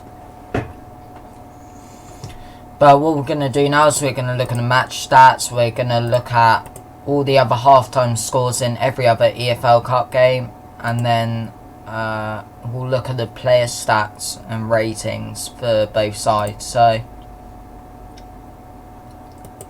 we'll start off with Leeds. I haven't seen any of the half-time scores. I'll look at them once we've done this. So 1-0 to Leeds at the moment. Nketiah with the goal. Don't know if that's how you pronounce it. Nketiah, I think. Not Nketiah. But anyway, the match stats are here. So 69% possession to Leeds, 31% to Salford. 10 shots for Leeds, 7 for Salford. 4 shots on target for Leeds, 1 for Salford. 4 corners for Leeds, 2 for Salford. So Leeds the better side looking at the stats, but Salford having a decent amount of shots considering they're playing against a championship team. So they're not doing that bad. They're only 1-0 down. They can definitely turn this game around. But we'll have to wait and see. They've got 45 minutes left. So we'll see what happens. But what we're going to do now is we're going to read out the player ratings. Then we're going to look at the other scores. So we'll keep it... Well, we'll look at this... Focus on this game first. Then we'll focus on the other games. So we'll start off with Leeds. Actually, no, we'll start off with Salford because they're the home team. So... Neil has a 6.7 rating, Pond has a 6.4, Jones has a 6.6, Pierre Gianni has a 6.6, Maynard has a 7.2, Frelkeld has a 6.6, Tau has a 7, Whitehead has a 6.6, Toure has a 7, Beasley has a 6.7 and DS don't know how to pronounce that, has a 6.5.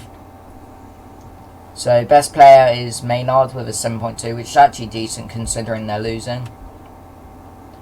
But for Leeds, the player ratings, Casilla has a 7, White has a 7, Berardi has a 6.5, Davis has a 6.8, Alioski has a 7.3, Phillips has a 7.2, Costa has a 6.9, Click has a 6.5, Clark has a 6.9, Shackleton has a 7, and Nketiah has a 7.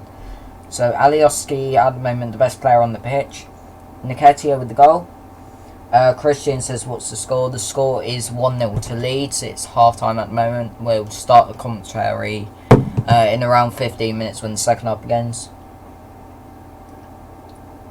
Is this one match or rematch? I think it's just the one match because it's the first round. Yeah, I'm pretty sure it's just one game.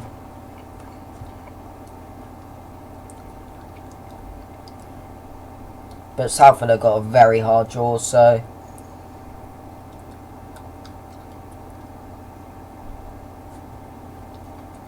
But anyway, we're going to look at the other scores now, see how every other team's doing, so... See if there's any shock results at the moment. Mill v West Brom's probably still going on, so we'll see what happens by the end of this half-time. So, currently, Sunderland are winning 1-0 against Accrington. Carlisle are beating Barnsley 1-0.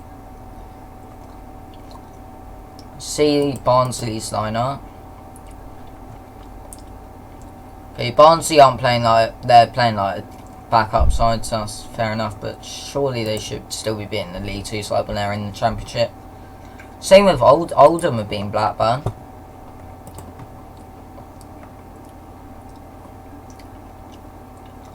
Don't know what's going on with the Championship sides. Most of them are losing at the moment. 1-1 between Blackpool and Macclesfield. Preston winning 2-0. So at least two Championship sides doing alright because Leeds are winning. Grimsby are beating Doncaster 1-0. Huddersfield drawing 0-0 to Lincoln. Is this half? No, it's not half time yet, but Morecambe are winning with a red card against Mansfield. Crewe are beating Middlesbrough 2-0. Okay, what is going on with some of these Championship teams? They're not even playing that bad of a team as well. I don't even know what's going on there. But Nottingham Forest drawing 0-0 to Fleetwood.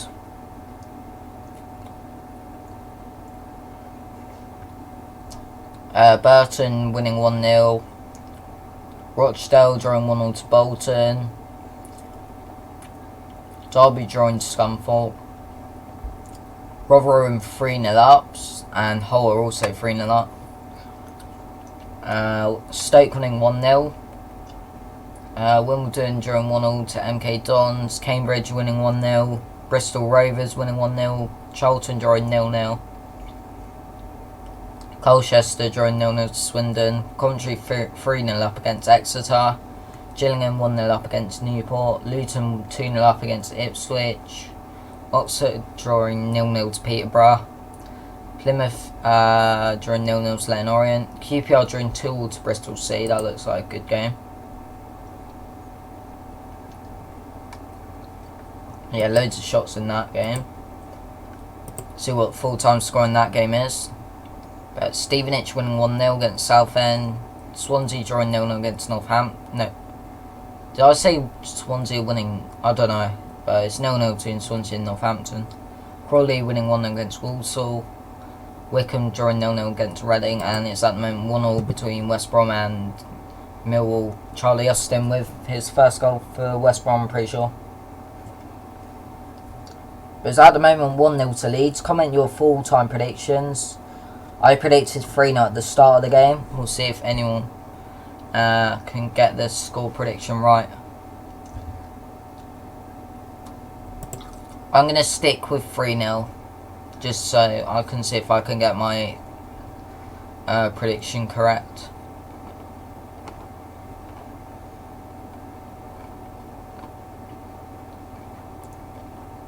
We'll look at the top scorers. Hasn't updated, never mind, we won't look at that. But let's see what's happening here. So they scored really early on them. So they went 2-0 up in 6 minutes. This is an all League One tie, I'm pretty sure, and they scored 2 goals in 1 minute, and they scored just now. Neil says 4-0 Leeds.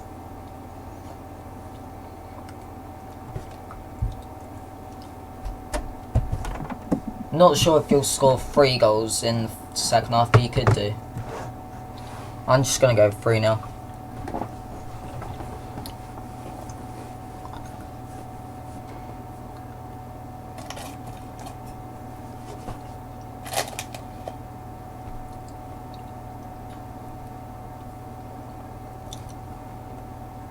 Right, let's see all the Championship v Championship teams. So Collins scoring for Stoke. Stoke better side there. Josh predicts 2-0 Leeds. Macaulay Cole predicts 3-1. Right, what are the other Championship v Championship games? We've already looked at that one. There's another one somewhere.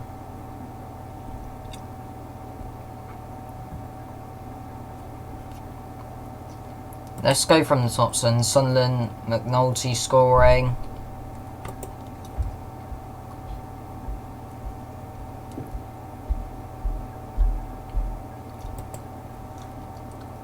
Then Carlisle v Barnsley, we've already gone through. It's 1-0 in this game. Blackpool to the lead, I think. Then Maxwell got an own goal.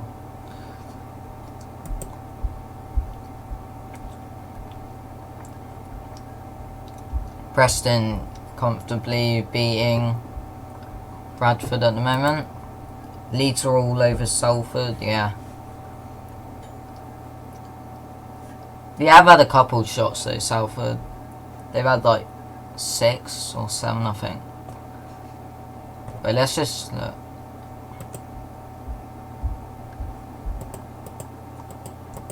Might be think. No, they have had 7 shots. But those are the stats, so they're doing alright. But Leeds definitely the better team and most likely will win.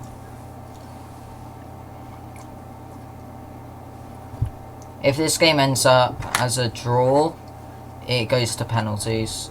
So that answers Jacob's question earlier about is it one match.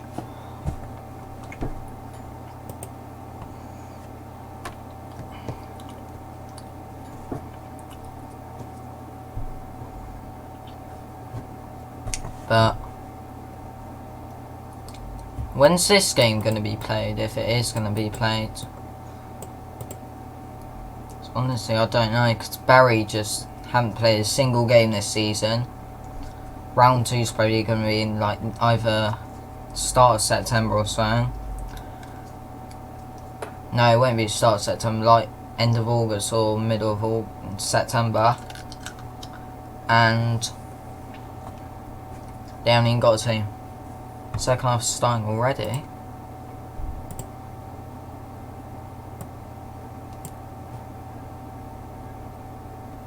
Wait, how long? I mean, it's been about 10 minutes. Give it like 2 minutes. But we have gained 4 subscribers this stream. We're going to aim for 1,495 by full time. If we can hit 1,500, that'd be great. But if we aren't subscribed, you want to see more Salford and Leeds commentaries, hit the subscribe button, because we're going to be doing loads this season. We've already done Salford v Stevenage first game of the season. We've done 2 Leeds streams before already, so we'll definitely do more.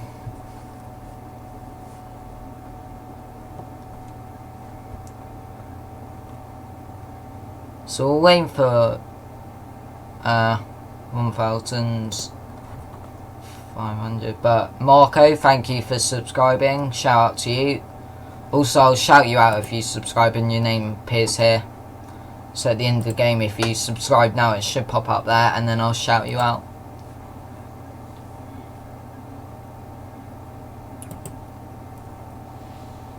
Alright, let's look. We haven't looked at this game.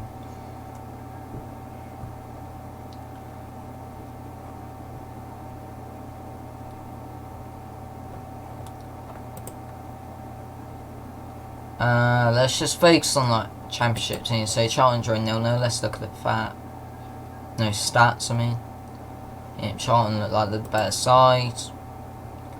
Then Luton winning 2-0. They're all over Ipswich pretty much.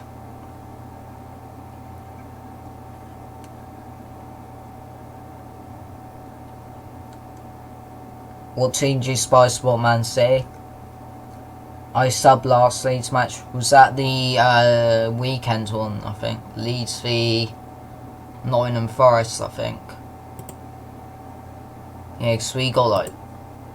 That was like the 3rd most people watching at one time on a stream in my channel. Is it under 23s? No. Just... I'll put the line up here. For like 30 seconds. Right, that's it. That's the lineups. If you haven't seen it, what do you think of the goal? I haven't seen it. I'll look at it. Will it be on? It might be on Sky Sports because it's being broadcasted on there. I have.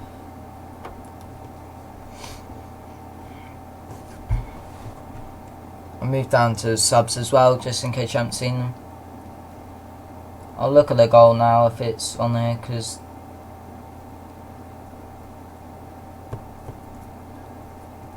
Alright, here we go. I'm watching it now.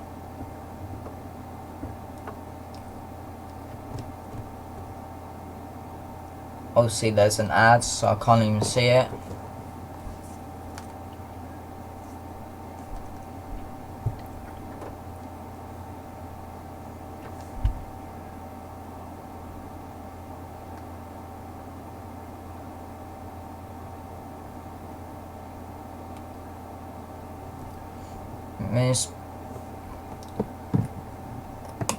It's okay. It's good crossing by whoever got the assist to Nketiah. What about Hernandez? I think they're resting him. But the second half has started now. I'm going to put the commentary back on.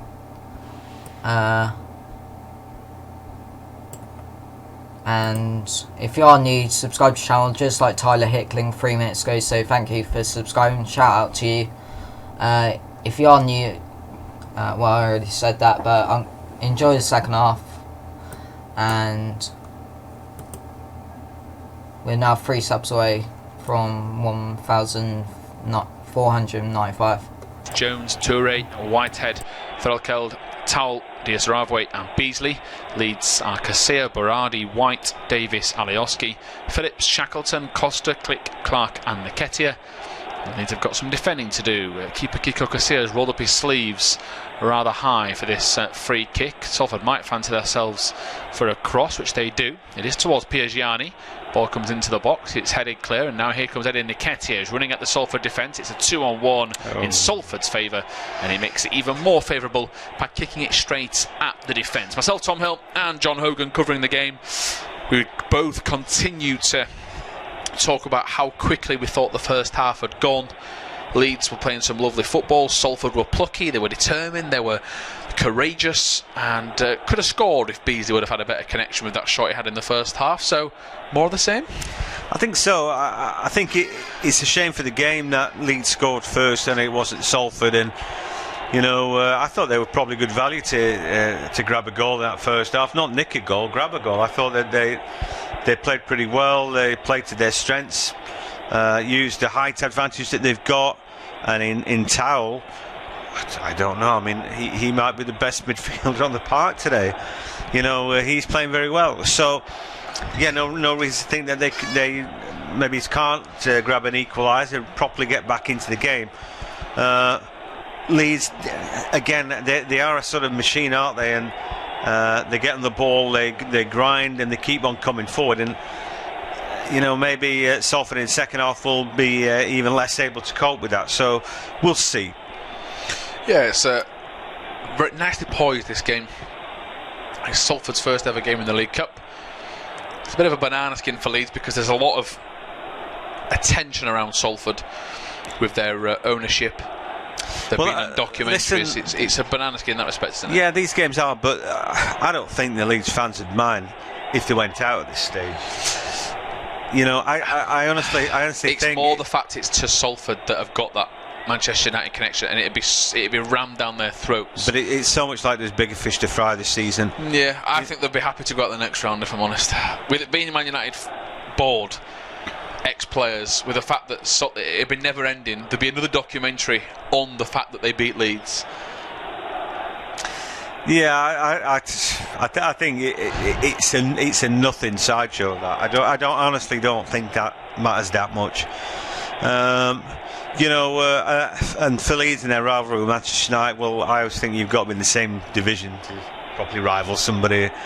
Obviously, that's a historic thing, and they want to get back to that. And they'll get back to that by a big deflected shot here. Might just break for Costa. They need to get back into the top flight, and anything else is a sideshow. They don't need FA Cup. I don't think they need League Cup. They need to put it all away and focus on the job in hand, which is going to be a tough one, because we know that the Championship it's a massive struggle, isn't it? Yeah, here is Costa with a corner. I'm going to say something's gone wrong. Now Ben White and Piergiani, the two that's had a word with the referee. He's been allowed to take this again here as the coach, which I think he'll be appreciative about, because he launched that to the other side of the pitch without any real direction. Calvin Phillips telling Davis what to do. He wants him to get in the way, crowd each other out. As Helder Costa will come again. It's time the better catch to the near post, and it's in. And I think it could be Berardi. Leeds United 2-0 up, and Gaetano Berardi scores in front of the travelling fans. I did say in the first half they've always chanted they'd go on the pitch, but I'm not sure they'll be allowed. But what a moment for Leeds, and they're 2-0 up. Yeah, got to the near post and they swept that ball in. You know, if they've got height advantage, well, don't put it in the air. You know, quite simply, he's pumped it toward the near post. That corner kick's a decent one, and it's given half a chance. He gets there first and he tickles it in. So that could well be the game. early stage of the second half, and Leeds are 2-0 up, and it's Gaetano Berardi, the fan favourite, in front of the travelling fans, that's given Leeds a 2-goal cushion. A corner comes in from Helder Costa, and the skipper tonight and the fan favourite pokes the ball past the defender, past the keeper, and Leeds now in total control in Salford. That came at a very difficult time for Salford, wanting to build back into the game, and you think from a set piece that they'd be rock solid. Now, he was being marked by Desaruwe Berardi, but he burst past him basically.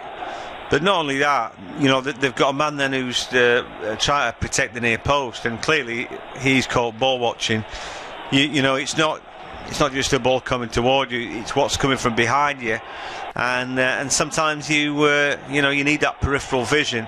Had he done that, he'd have known he was coming. He could have blocked him off, but he never. And so Berardi's run was a good one, and he was able to steer that ball in. And again, both the goals from Leeds' point of view have been easy ones, both from close range. Yeah, ball back, and it's going to be into the hands of Casilla. Referee's seen something here, has he? Sprinting over, John? No idea. Don't know what that's about. Maybe something's been thrown, I don't know. But anyway, looking at Berardi's goal again. Yeah, celebrating there. I'm very much enjoying it, the Swiss. But like I said, armband on tonight, and a bit of a collector's item, a goal for him. But he's wholehearted and full-blooded, isn't he? So I'm sure the fans will be thrilled for him, and undoubtedly he's pretty pleased. Yeah, Phillips into Click, whose pass is poor. Phillips then goes again, Leeds win it back, and Costa's got it. Costa's out on the right wing. Will he get a full 90 minutes? He could probably do with it. Of course, joined late, didn't go to Australia with the club on their pre-season tour. As Phillips' pass is sideways as well. There's a couple of these Leeds players that would love the 90 minutes. Berardi will be one of them, as he just heavy touch and gives the ball away. For the second time in this second half, the referee gets in Phillips' way. Torre tries to keep the ball in. Really good effort that from the left back for Salford. Never giving up on the pass. It was a bit of a lost cause, but at least the fans know he's going to give everything for the cause. And the ball forward now into Phillips, and here is Helder Costa, who, those deceiving players, it doesn't seem to be moving that quickly when he's got it at his feet, but he really does motor. Sometimes if he kicks it far out of his stride, it's always little touches. Here's Alioski doing the same. He's clipped to the floor. Referee said the ball was won first. Now Nketiah's trying to put the pressure on. Phillips nips in. Great from Leeds. Click. Nketiah's running alongside him. Now can he turn away? He goes sideways. He runs into the bigger man in Piergiani, who just nudges him off the ball, and now it's played out to the left, and they're going to come forward with Whitehead. Down the right they come. Good work from Leif Davis, who would appreciate that sort of work all night. Any ball in behind when he's got a foot race with Desaruwe, he'll be fancying his chances of winning that race. It's when it's in the air that he'll be a little bit worried. We'll break off, because here comes Nketiah. I think he was offside. Didn't matter. Terrible heavy touch. Heavy touch. I mean, do you know what? He's put the ball at the back of the net tonight, and good for him. But that's about all he's done, because his touch has been really heavy. Honestly, if you thought you were watching, a future England international, I call you a liar, sort of thing. But they do rate him highly. One game, won't tell us everything about him. But at the minute, I don't know whether he's nervous or what. But apparently it was a flare, I think. That was the reason the referee ran across earlier. The cameras didn't show us that. Did he have a bucket with him with sand in it? Someone did. It was a Salford flare as well, so they've obviously realised, perhaps maybe thought, well, we're not going to score now, which is a bit, I wouldn't say that they're out of the tie. Please get another. Don't waste your flare too soon. You never know. As the ball comes in towards the run of Click, who volleys. Oh, it's over. Oh, I'll tell you what, got to hit the target there. Should have scored. I hate that phrase as well, should have scored. Always implies that something's dead easy, but I think it is fairly easy. It's a long ball floated. He's lost his marker, and so he's got a free hit at goal from 5 yards out. I know that ball's travelled a long way in the air. Difficult technique, but he gets underneath it though. What? All he's got to do is get over the top of that ball. Yeah. And side foot. That should be the easiest thing to do. Dabbing a ball with side foot. By difficult technique, I mean it's coming from 30-40 yards away in the air. He's running to meet it. He's got to keep his eye on it. But then he's not. No one's pushing him or shoving him. He's not far away. You see, he doesn't have to catch it. It's not like he's 40 yards away. Flush on the volley, perfect strike. He's just got to dab that one in, get over the top of it. As Clark has a good challenge from Towell to take that ball away from him, and Towell continues to be a bit of a thorn in the flesh for Leeds. Yeah, here comes the Saravway down this left-hand side, running up Berardi. Helder Costa gets back, and it's now going to come out towards Whitehead, who strikes. Casilla palms it away. Berardi, then White, and now Helder Costa. Costa runs into trouble, but it's only as far as Shackleton. In the middle of the park, he side foots it to Alioski. A bit risky, though. Alioski backs out of that and just plays it against the legs of Jones, and leads in a bit more of a convincing touch there. So Salford perhaps got a bit of a momentum here. It's out towards Beasley.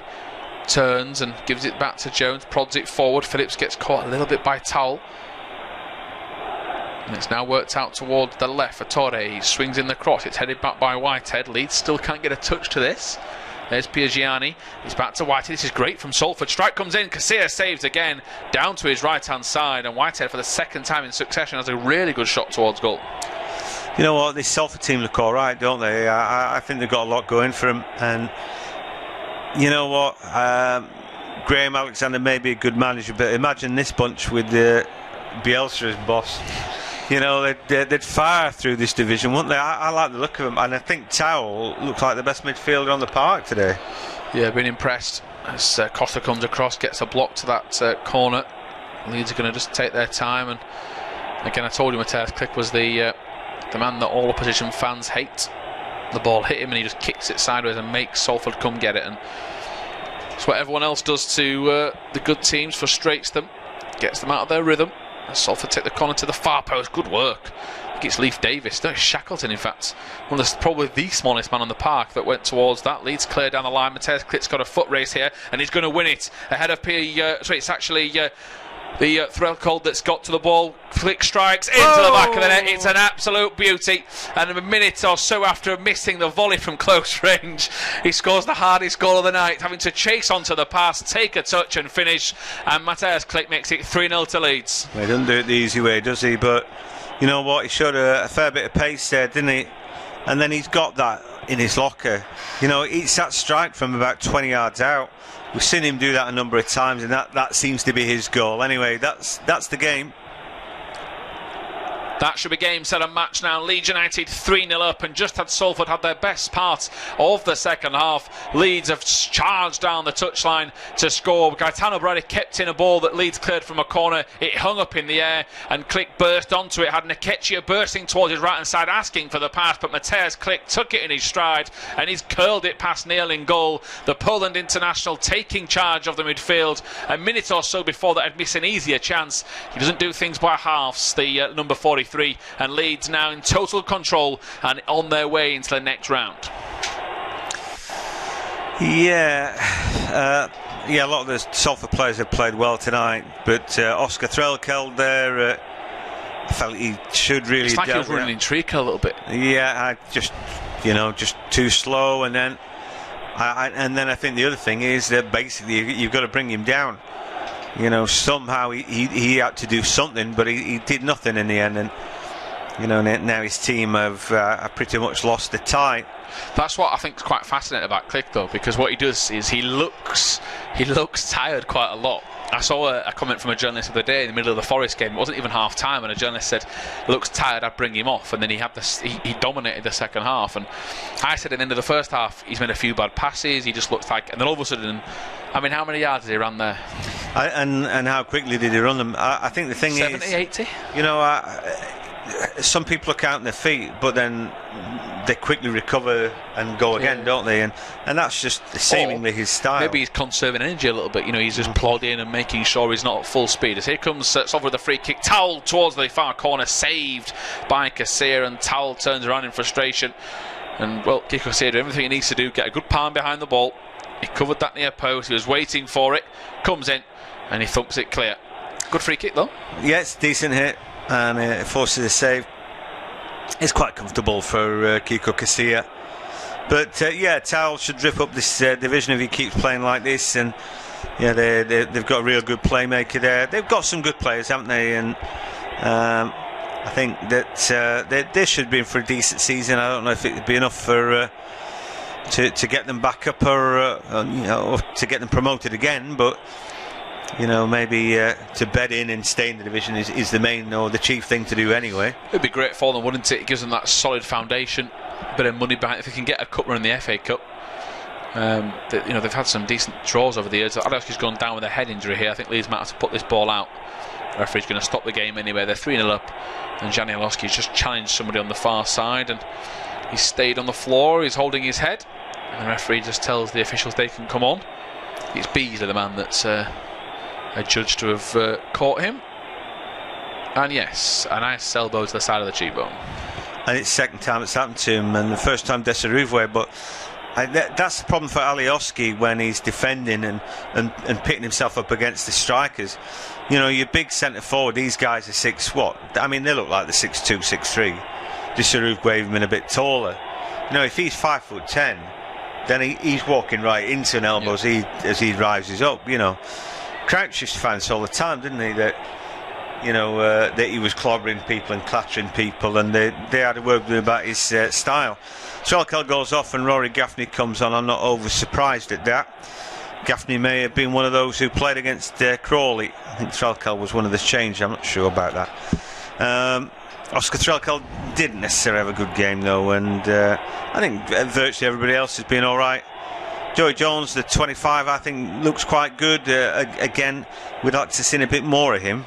I think Desaruve and Beasley have put themselves about up top. They played their parts, haven't they? And obviously Towell is their playmaker and done all right. Looking at Click's goal again, and how easily he beat Trelkeld, and then it's a nice right foot shot in.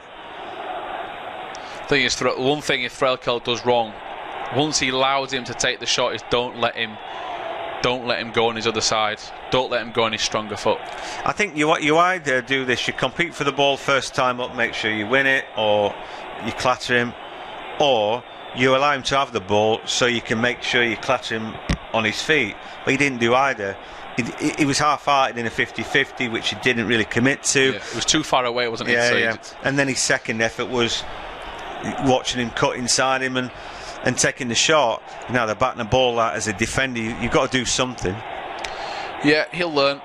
The videotape, of course, it won't be often he'll play against someone as quick as Matthias Klick, who's got it now, and he's running to the byline, tries to win a corner, but the clearance is at the near post. Beasley's little flick on gives it towards the Ovavwe. Ben White throws him off the ball, and a Marseille turn gets him away, and then he chops him down. You can see cards given for a bit of a kick, and he just didn't want to be beaten by a turn like that. I mean, this is a centre half going through two centre forwards with a little flick and a switch. As here is the thing is, he did get chopped down there, Ben White. Again, his face betrays that there's anything wrong there. Yeah, fine. Didn't react in the slightest, did he? No, he's so cool, isn't he? And he seems to have ice blood running through his veins, which is going to stand him in good stead.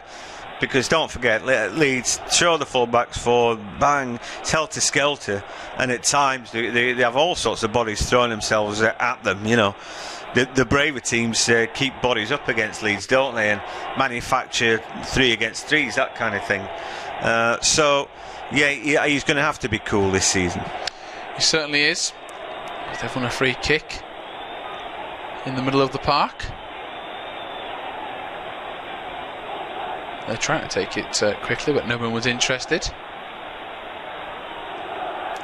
It's launched up in the air. That was Whitehead that won it. Here is Ovavwe out to the right-hand side. Just about keeping it in. Here's the new man, Gaffney. Touch from Maynard. Now Jones. Sideways in towards Piergiani. There's Nketiah on his case. And Salford, though, good passing. Here is Gaffney carrying it forward. Davis is sold. He hits a shot. Does Gaffney? It hits one of his teammates and gone out behind. But Leif Davis committed himself very, very early indeed, and should have been punished, really. Yeah, and is Gaffney really left-footed? Because he's showing everybody's right-footed, and then he cuts onto his left and loses Leif Davis really comfortably there.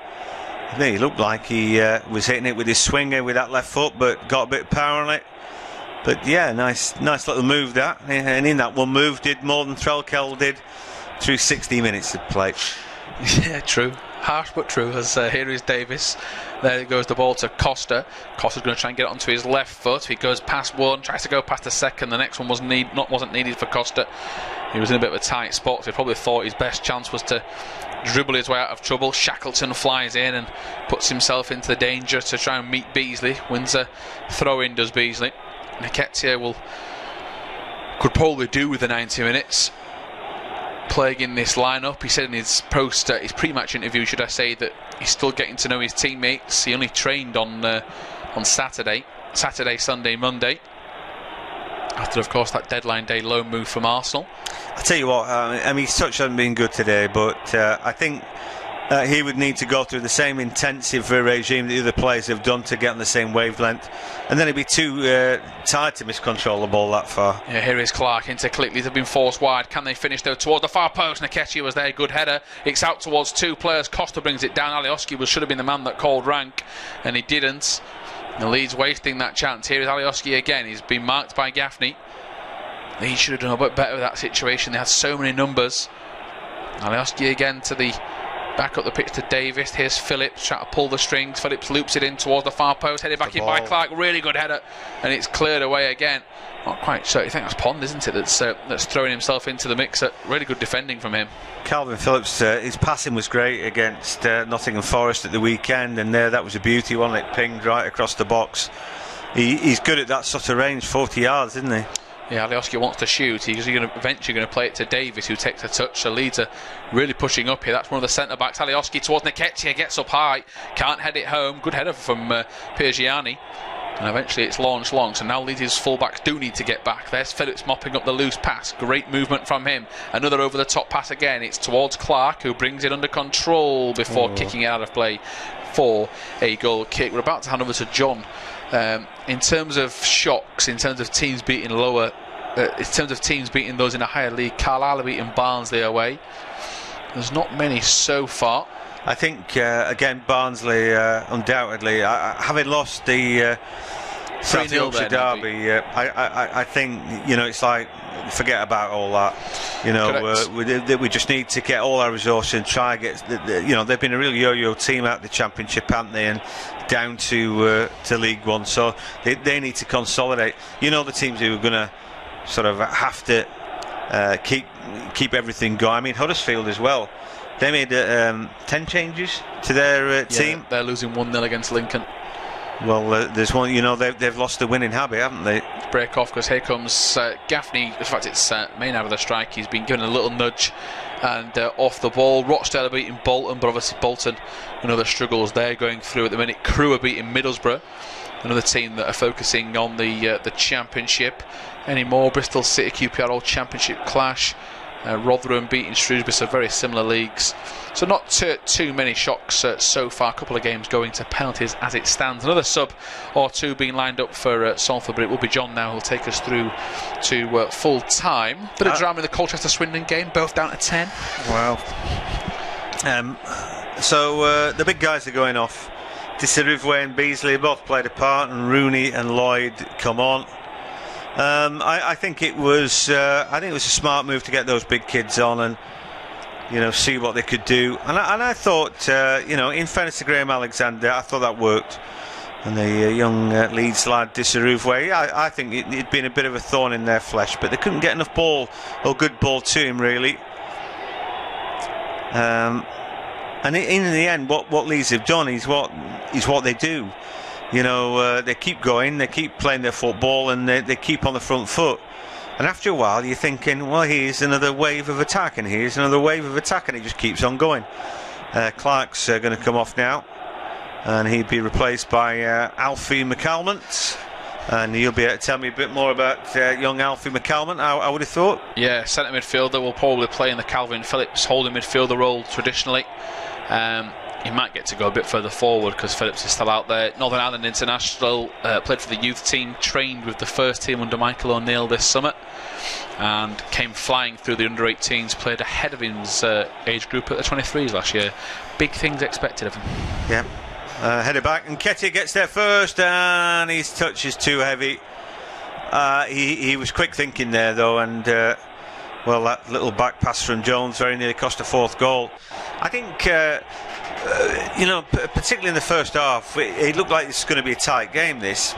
But in the end, Leeds have become a steamroller, and they can only play one way, and there's never any real let-up from them. So if Salford aren't careful, they could concede a few more before the end. The other feature is that in a little way they remind me of Arsene Wenger's Arsenal second string when he had Vella in them. In that, if you can keep going with these kids, Jack Clark's 18, Shackleton's 19, Leif Dave's 19, and Nketiah 20, Ben White 21. And if you can keep rolling out this seemingly second string, then they maybe could make progress in the competition without it hurting their first team prospects too much. And it would be interesting to see if they could develop these young players. Like we said, though, today, some of the experienced players have done well. Click's come into his own in the second half. As McCalmont gets the first touch for him, controls it, and then this lays it back to Ben White. Steps round the challenge of Rooney. Costa flicks it forward. Let's see a bit more from him. I think I might have been watching when he got his first Portuguese cap. That's only been recently for Helder Costa. I was a little bit surprised that Wolves let both him and Caballero go, and here is Costa ball into the box. I think that's pretty good defending there. I think he's had a good game, mate. Nathan Pond just getting goal side and making sure he's too strong for Nketiah there. Two big clearances, got in his way, threw him off the ball, and he's put himself about. I mean, always going to be hard on Nketiah. The defender's got the goal side of him. He's always got the advantage. Yeah, I think you try to work out. I mean, I'm looking at Eddie Nketiah and thinking, well, what is he? Is it about blinding pace, or is it about skill, or is it a combination of those things? We see players from time to time who play centre forward who aren't big enough, or aren't strong enough, that kind of thing. I'm wondering what sort of player is he? Is he going to end up going to a bigger club, or going back to his parent club and playing inside right or inside left because he's not a centre forward? I have to wonder about players like that. I'm not quite sure. I've not seen enough of him yet to say what sort of type he is. But he wouldn't be quite big enough, and certainly his touch wouldn't be good enough for the Arsenal first team at the minute. Covered them at the weekend. Aubameyang didn't do much, but when he eventually got his stuff together, he pulled the ball down and drilled it into the back of the net with great athleticism. And he's a proper, tall, athletic sort of player. Ball into the box here for Salford. Then the cut back, stabbed away by White, although Cassie is diving in and around behind him. So maybe an opportunity here. And Lloyd, who'd just come on, will take it. For me, that's taken. That's what fair play to Matthias Click. Remember the Ryan Giggs one where he touched it and then ran over and scored years ago? How does he know that's not being taken? He doesn't, and it eats a bit away of the clock. I think the ball's got to at least roll through one revolution. He didn't quite do that, did it? And in fact, it was still in the quadrant, but he didn't know that.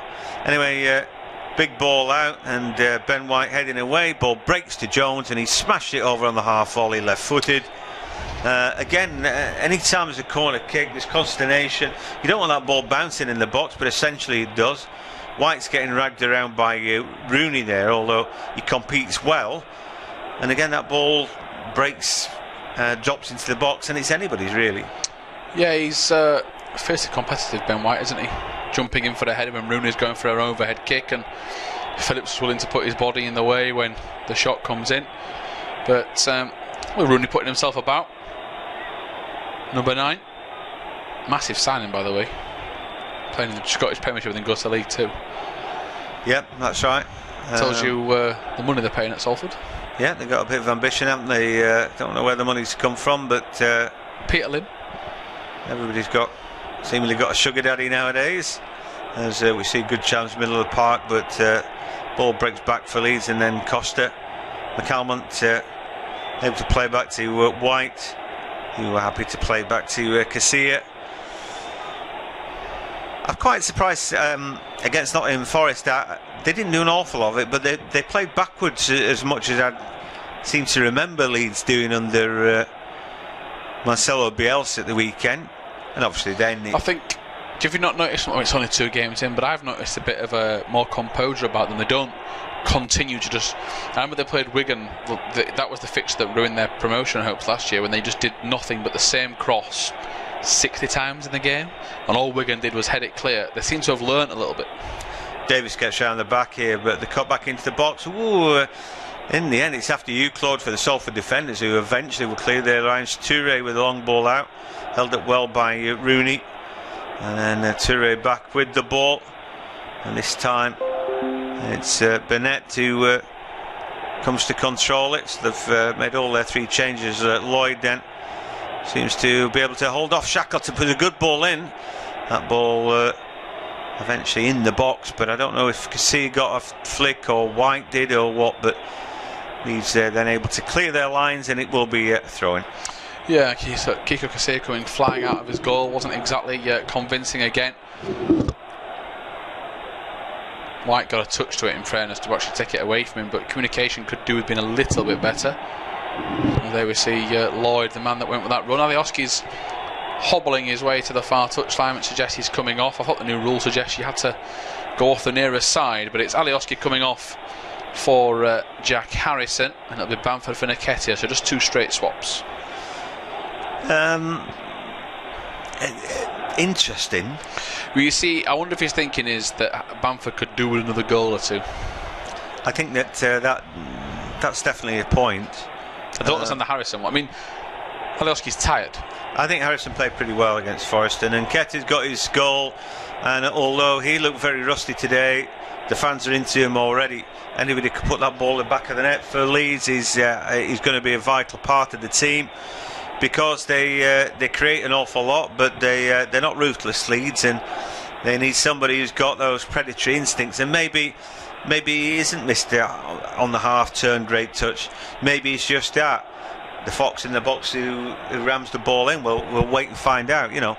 But Leeds could do with one of them as long as they've got somebody who can find the back of the net, because like we said, another Achilles heel, and they've got 1 or 2 of them. Well, like we said, they can't cope against blinding pace. They don't seem to cope well against height, and when it all sort of doesn't work out for them, they seem to create a lot without anybody being able to hit the back of the net. I thought Bamford wasn't quite on it against Forest. I think it's too easy to criticise him though, and he definitely played pretty well at Bristol City, where he put himself about. I don't know if he's put any beef on the bone or anything, but he was getting bullied a lot last season. He started the season off well by bullying the Bristol City centre-back, so they reckoned, although I didn't see that. Yeah, he was brilliant that day, plus potential man of the match alongside Pablo Hernandez. He's got the ball now. Yeah, he's trying to flick it to Costa. Unselfish play by Bamford, but he just couldn't find the Portuguese. Just to nip in, Calvin Phillips has double the amount of passes that anyone else has on the pitch. 100.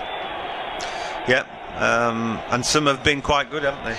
Well, they've been simple, some, and then the other ones have been the total opposite. Ambitious, flamboyant, not nearly necessary, but equally brilliant. He'd done a good job against Forest of finding Pablo Hernandez, Calvin Phillips, with that, like I said, 40-yard ball that he seems to clip merrily over the top. Yeah, he not been quite so eye-catching there tonight. Anyway, Burnett with a long ball in.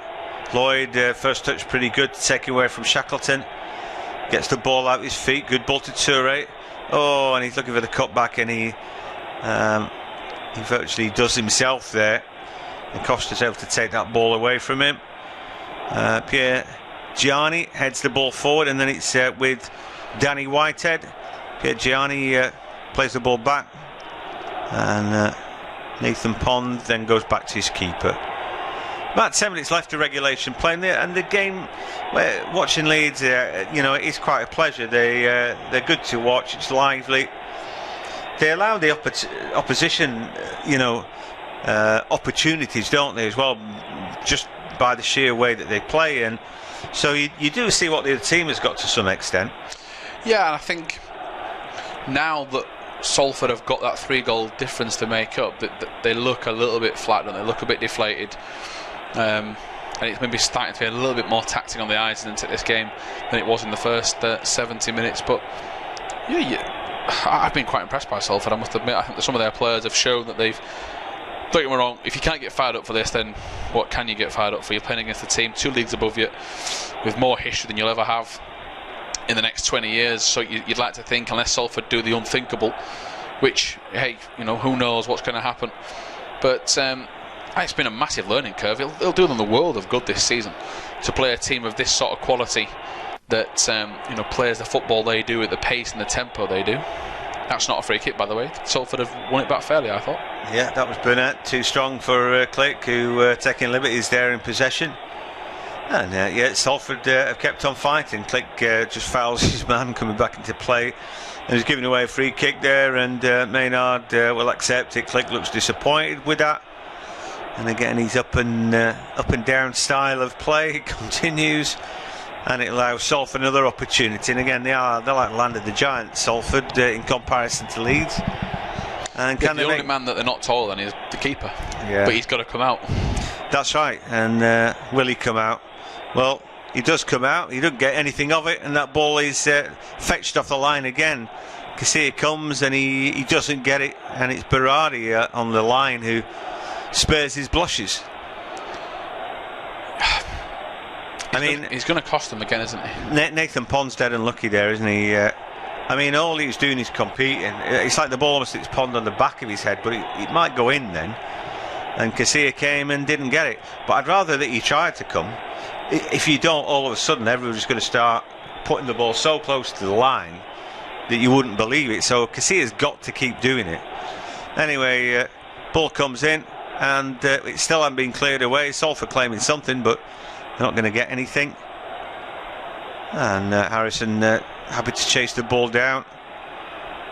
And Leeds, look at Bamford there firing forward, trying to support his colleague there. And I think you do watch teams where players come on 3-0 up, they don't want to lift a leg.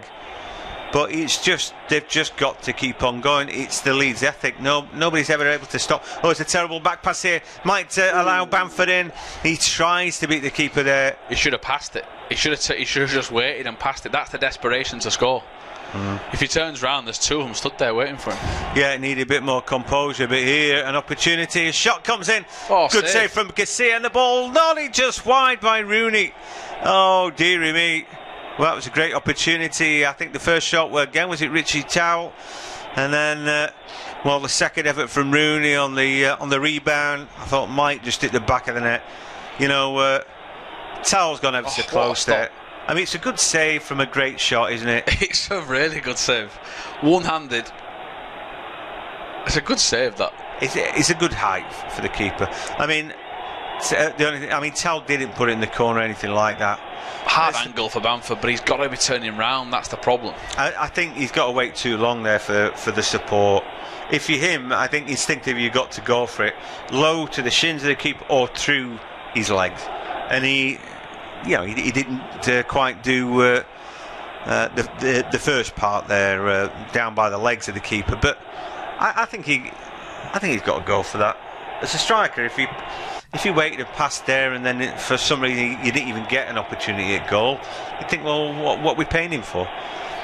Anyway, Salford, they probably deserved a goal tonight. They've had 5 efforts on target to the 7 from Leeds. Leeds' efforts on target have been pretty much close range bar Click's effort. Anyway, here's Toure for Salford down left hand side with Lloyd. Lloyd runs the ball out of play. Didn't quite work out for him. Well, there's one thing, Graham Alexander is a seasoned pro, and a good stalwart in the league. Was it PNE he was at for a while? And Burnley, yeah. Penalty specialist. But I ever wonder whether, you know, the Nevilles and Butt and Scholes and all those guys watching you puts just that bit more pressure on these players. Anyway, long ball here for Salford, didn't work out. A hop and a skip and it's straight out. I think the Salford fans here, you know, alright, they've got beat 3-0 so far tonight. I think they'll be pleased with what they've seen. Oh, I definitely, like I said, you've got some players there, especially Richard Towell. You've got a few others that I thought Whitehead's done alright in the second half. Centre forwards are a handful. The two men that have come off the bench are a handful, so they've got 4 good forwards. Centre half looks okay. They've obviously been outrunning midfield, but who's not going to be outrun by Leeds in midfield? Join the club, you know, totally different team under Marcelo Bielsa. But they've got to experience this competition for the first time. They've got some decent money out of it. They'll have, you know, it's even more good exposure. And you know, you mentioned Leeds earlier. You know, their main objective is to get the Championship promotion hunt firmly back on. Salford are going to be consolidating. You know, they've come through the leagues that quickly. They need to obviously perhaps enjoy a year where they slow it down a little bit and they just become a League 2 top 10, top 12 team, and that's okay. Well, while they need to sort out the infrastructure, I think that's probably right. Anyway, Leeds come forward again, ball into the box, but I don't know what's happened there or what stopped them. Anyway, camera lingers on Click down at the other end. Got to say that game QPR Bristol City is a corker, isn't it? At 3 apiece. Matthias Click was booked there. Don't know what for. While you're 3-0 up and flying, a silly thing for him to be getting involved there. And Jones had hold of his shirt. Still trying to wind up Matthias Click, aren't they? And yeah, Joey Jones just wouldn't let go of him, and he should have got booked as well for that, but clearly the referee didn't see that. Anyway, Leeds now have the ball with Click again though. Look at the fitness levels, unbelievable. Played 90 minutes on Saturday. He runs away from Rooney there and gets a shove in the back. And he played 70 odd minutes actually, 70-80 minutes. He came off for Helder Costa, but you know, that was 2.5 days ago. Yeah, it's good fitness levels, that, isn't it? Obviously, more the Salford team played against Crawley in their difficult away trip. Long way to go, that, and they got beaten 2-0. Although they beat Stevenage on the first home game of the campaign, so they've got 3 points in the bag. Anyway, here is Helder Costa, kept on going today. An obvious out ball here for Click. He's got runners. He finds the runner. Pull on the shirt. Yeah, there's a pull back there. Surely that's a penalty kick. He's not moaned, Harrison. Suggests it's not. If you've been pulled to the floor, you moan a lot more than that. Well, I mean, that's an obvious pullback. I don't care what he thinks is going on there, but that's got to be a penalty. Jones has holding his shirt for just more than a second there. Yeah, and it was Jones who just had hold of Click's shirt as well, I think. Anyway, not that it's going to matter as Harrison picks up the ball, and this time he. I think he got his finger in the eye there, so he's just give up a little bit. Yeah, tries to trick, but it doesn't. He can't make it stick into midfield. Click keeps on going, driving forward again. He's got options out to the right, so he uses Costa. Shackleton's on the overlap. The ball goes back on the inside for McCalmont. Leeds now, well, ending the game on top. Click again, out his feet. Shackleton, Costa, McCalmont.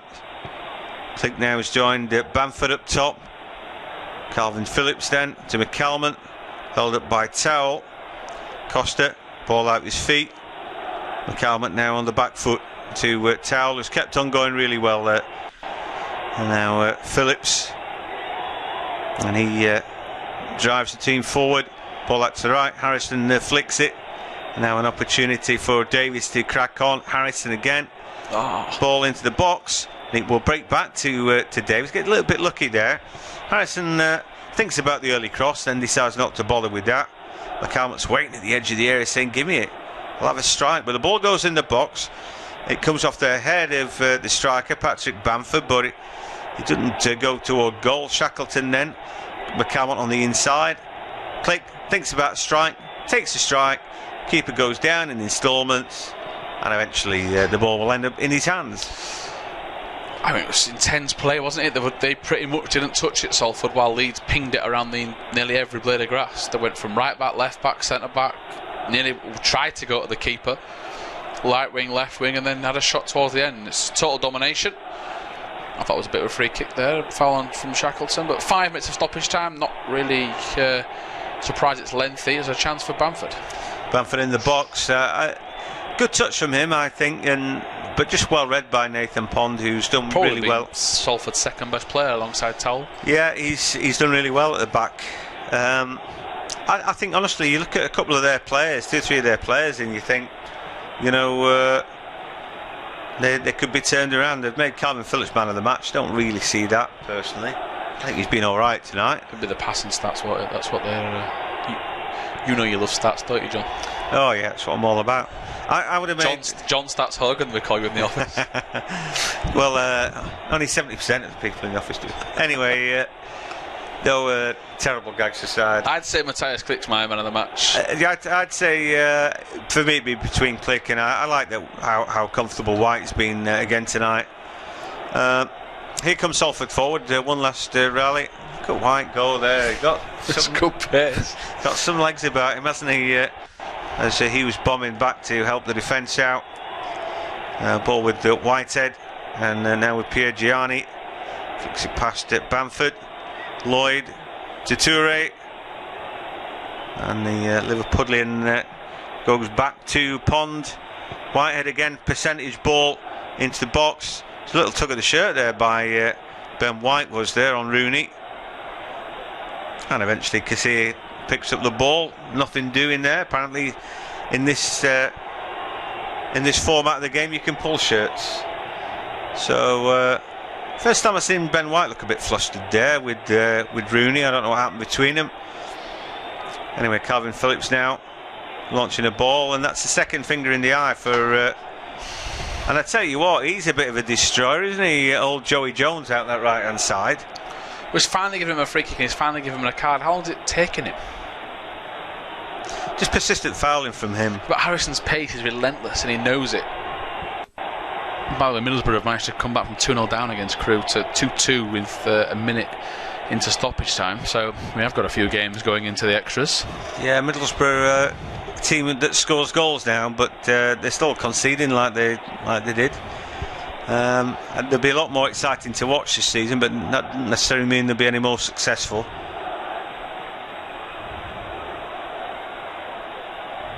Yeah, so it's been a little bit nasty tonight as Jones, and he got his yellow card that he's richly deserved. Bit of needle, but I guess you need all facets of that, and down the divisions all sorts of players like that, I think. The dark arts who can look after themselves and generally speaking wouldn't be under the scrutiny of all the cameras that are around tonight. As we see Klick a long ball, Jones can only find Davis with his header. He's held up by Towell. Ball back to Klick on the inside again. Lots of endeavour from the pole tonight. Costa tries to find Bamford with a little flick and finds him. Bamford, good feet, good ball out to Shackleton. Cut back, not quite good enough there to find Bamford into the box, but neat play by Patrick Bamford. Anyway, we're a minute left. It's been a decent game, enjoyable first half, more so than the second when it was more a contest. Leeds have shown their class in the second half particularly, and it's been a steamroller. They've just taken the game away from the opposition. And it's always difficult to point out why it is that they can do what they do. I still think Bielsa's some kind of magician to get a tune out of this team. And the team now that are looking increasingly assured and settled and capable. Back in the day, Leeds would have thrown the second string out, not played well, been disjointed either even with the victory or in defeat. But this has been a fluent performance from maybe it's the second string, but with a bit more quality about it than they've had in the past. So for Leeds fans, I think there'll be reason to be pleased. They haven't picked up any injuries either, as you see play developing down the right. Jones maybe a chance to sling the ball in the mixer. Got to take on Harrison now. Ball at his feet. Right, so it's full time. It finished 3-0 to Leeds, so I got my prediction correct. So second Leeds game this season, I've got my prediction correct. But there is, let's see how much people are in there. There's around 40 people in this stream at the moment, and we are 3 subscribers away from 1,500. So if you aren't subscribed, hit the subscribe button, because we will be doing many more Leeds and Salford games this season. So if we could hit that, if we could hit 1,500 by the end of the stream, that'd be great. But we're going to look at the stats, we're going to look at the other results, and then we'll maybe stream tomorrow for the Super Cup. We're not sure yet, but these are the stats. 62% possession for Leeds, 38% for Salford.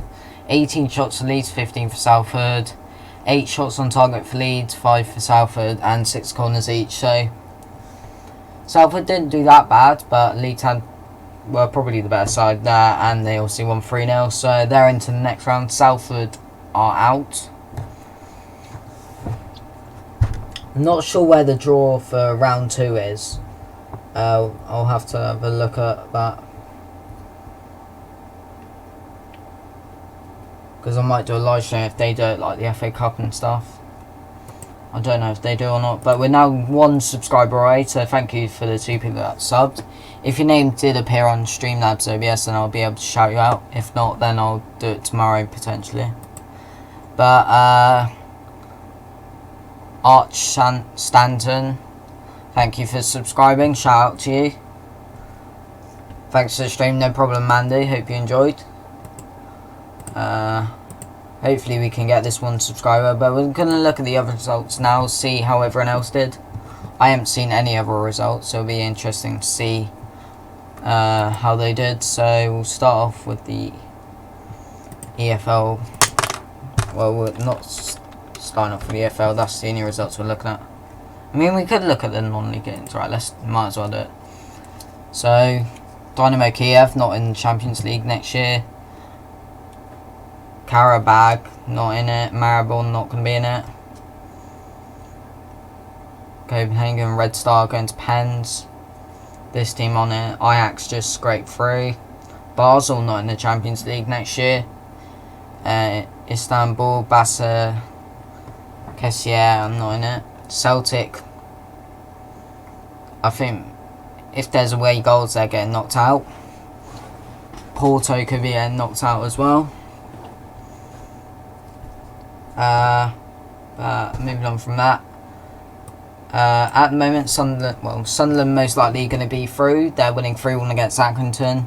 Carlisle have knocked out Barnsley. They're winning 3-0 at the moment, but there's no way Barnsley's scoring 3 late goals. Blackburn have turned it around. They're now winning 3-2. Did they go? No, it was 1-0, then it was 2-1. They scored 2 goals in the 90 plus minutes to win. That's good comeback from them. Blackpool and Macclesfield going to penalties. Preston through to the next round. They won 4-0. Grimsby beating Doncaster 1-0. Lincoln currently beating Huddersfield. Anderson with the goal. Mansfield are drawing 2 to Crewe. That looks like it goes penalties. Middlesbrough have come back from 2-0 down to draw 2-2 against Crewe. That's going to penalties. Nottingham Forest are through. 1-0 against Fleetwood. Burton winning 2-1 against Port Vale. Rochdale beating Bolton 5-2. Obviously Leeds beating Salford 3-0. Derby at the moment going through 1-0 against Scunthorpe. Rotherham beating Shrewsbury 4-0. Hull beating Tranmere 3-0. Stoke at the moment hanging on to a 1-0 win against Wigan. MK Dons. O'Neill's just scored, so that looks like, yeah, that's going to penalties. The last minute winner, no equaliser there. Brentford v Cambridge is 1-1. That's going to penalties. So there's a lot of games going to penalties. I'm going to have to end the stream early, so we won't be able to see the results, but I'll go through them in tomorrow's stream. If I do it. I'm not sure. I probably will. But Charlton v Forest Green's also going to penalties. Bristol Rovers beating Cheltenham 3-0. Colchester hanging on to a 1-0 win against Swindon. Coventry through 4-1 at the moment against Exeter. Gillingham and Newport going to penalties. Luton beat Ipswich 3-1. Oxford beat Peterborough 1-0. Plymouth beat Leyton Orient 2-0. QPR v Bristol City finishing 3-all, so that's good Championship v Championship game. That's at the moment going to penalties. Southend beating Stevenage. Swansea beating Northampton 3-1. Crawley with a 3-2 win against Walsall. Reading are going to penalties against Wickham, and at the moment with 8 minutes to go, Millwall are winning 2-1 against West Brom. So I am going to end the stream in about a couple of minutes, but these are the non-league games. If you're interested, most likely you're not, but if you're a Salford fan, you want to see who could be joining you in League 2 if you stay up, or who you could be playing against if you go down.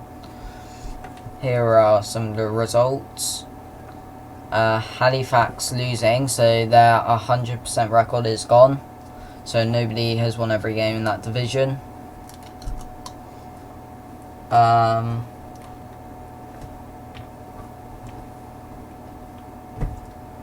Is it half time? No, it's full time. 3-0 to Leeds. Bring on Man United again. Well, I think you'd rather not play United if you want to do one cup, but if you want to focus more on the Championship, you probably do want someone like that. Those are the results. Nobody knows them results at the moment. Yeah, we don't care about them, so those are the results. We'll see. I don't think the penalties will be done yet. Let's find out. No, the penalties aren't done for any of the games. So we'll have to find out tomorrow who wins, because I'm going to have to end the stream now. But I'll leave this on for one more minute. But the goals were by Nketiah, Berardi and Click. So let's see the sub count. We've hit it, 1,500 subscribers, so thanks for that. Our next goal probably will be 2,000 subscribers.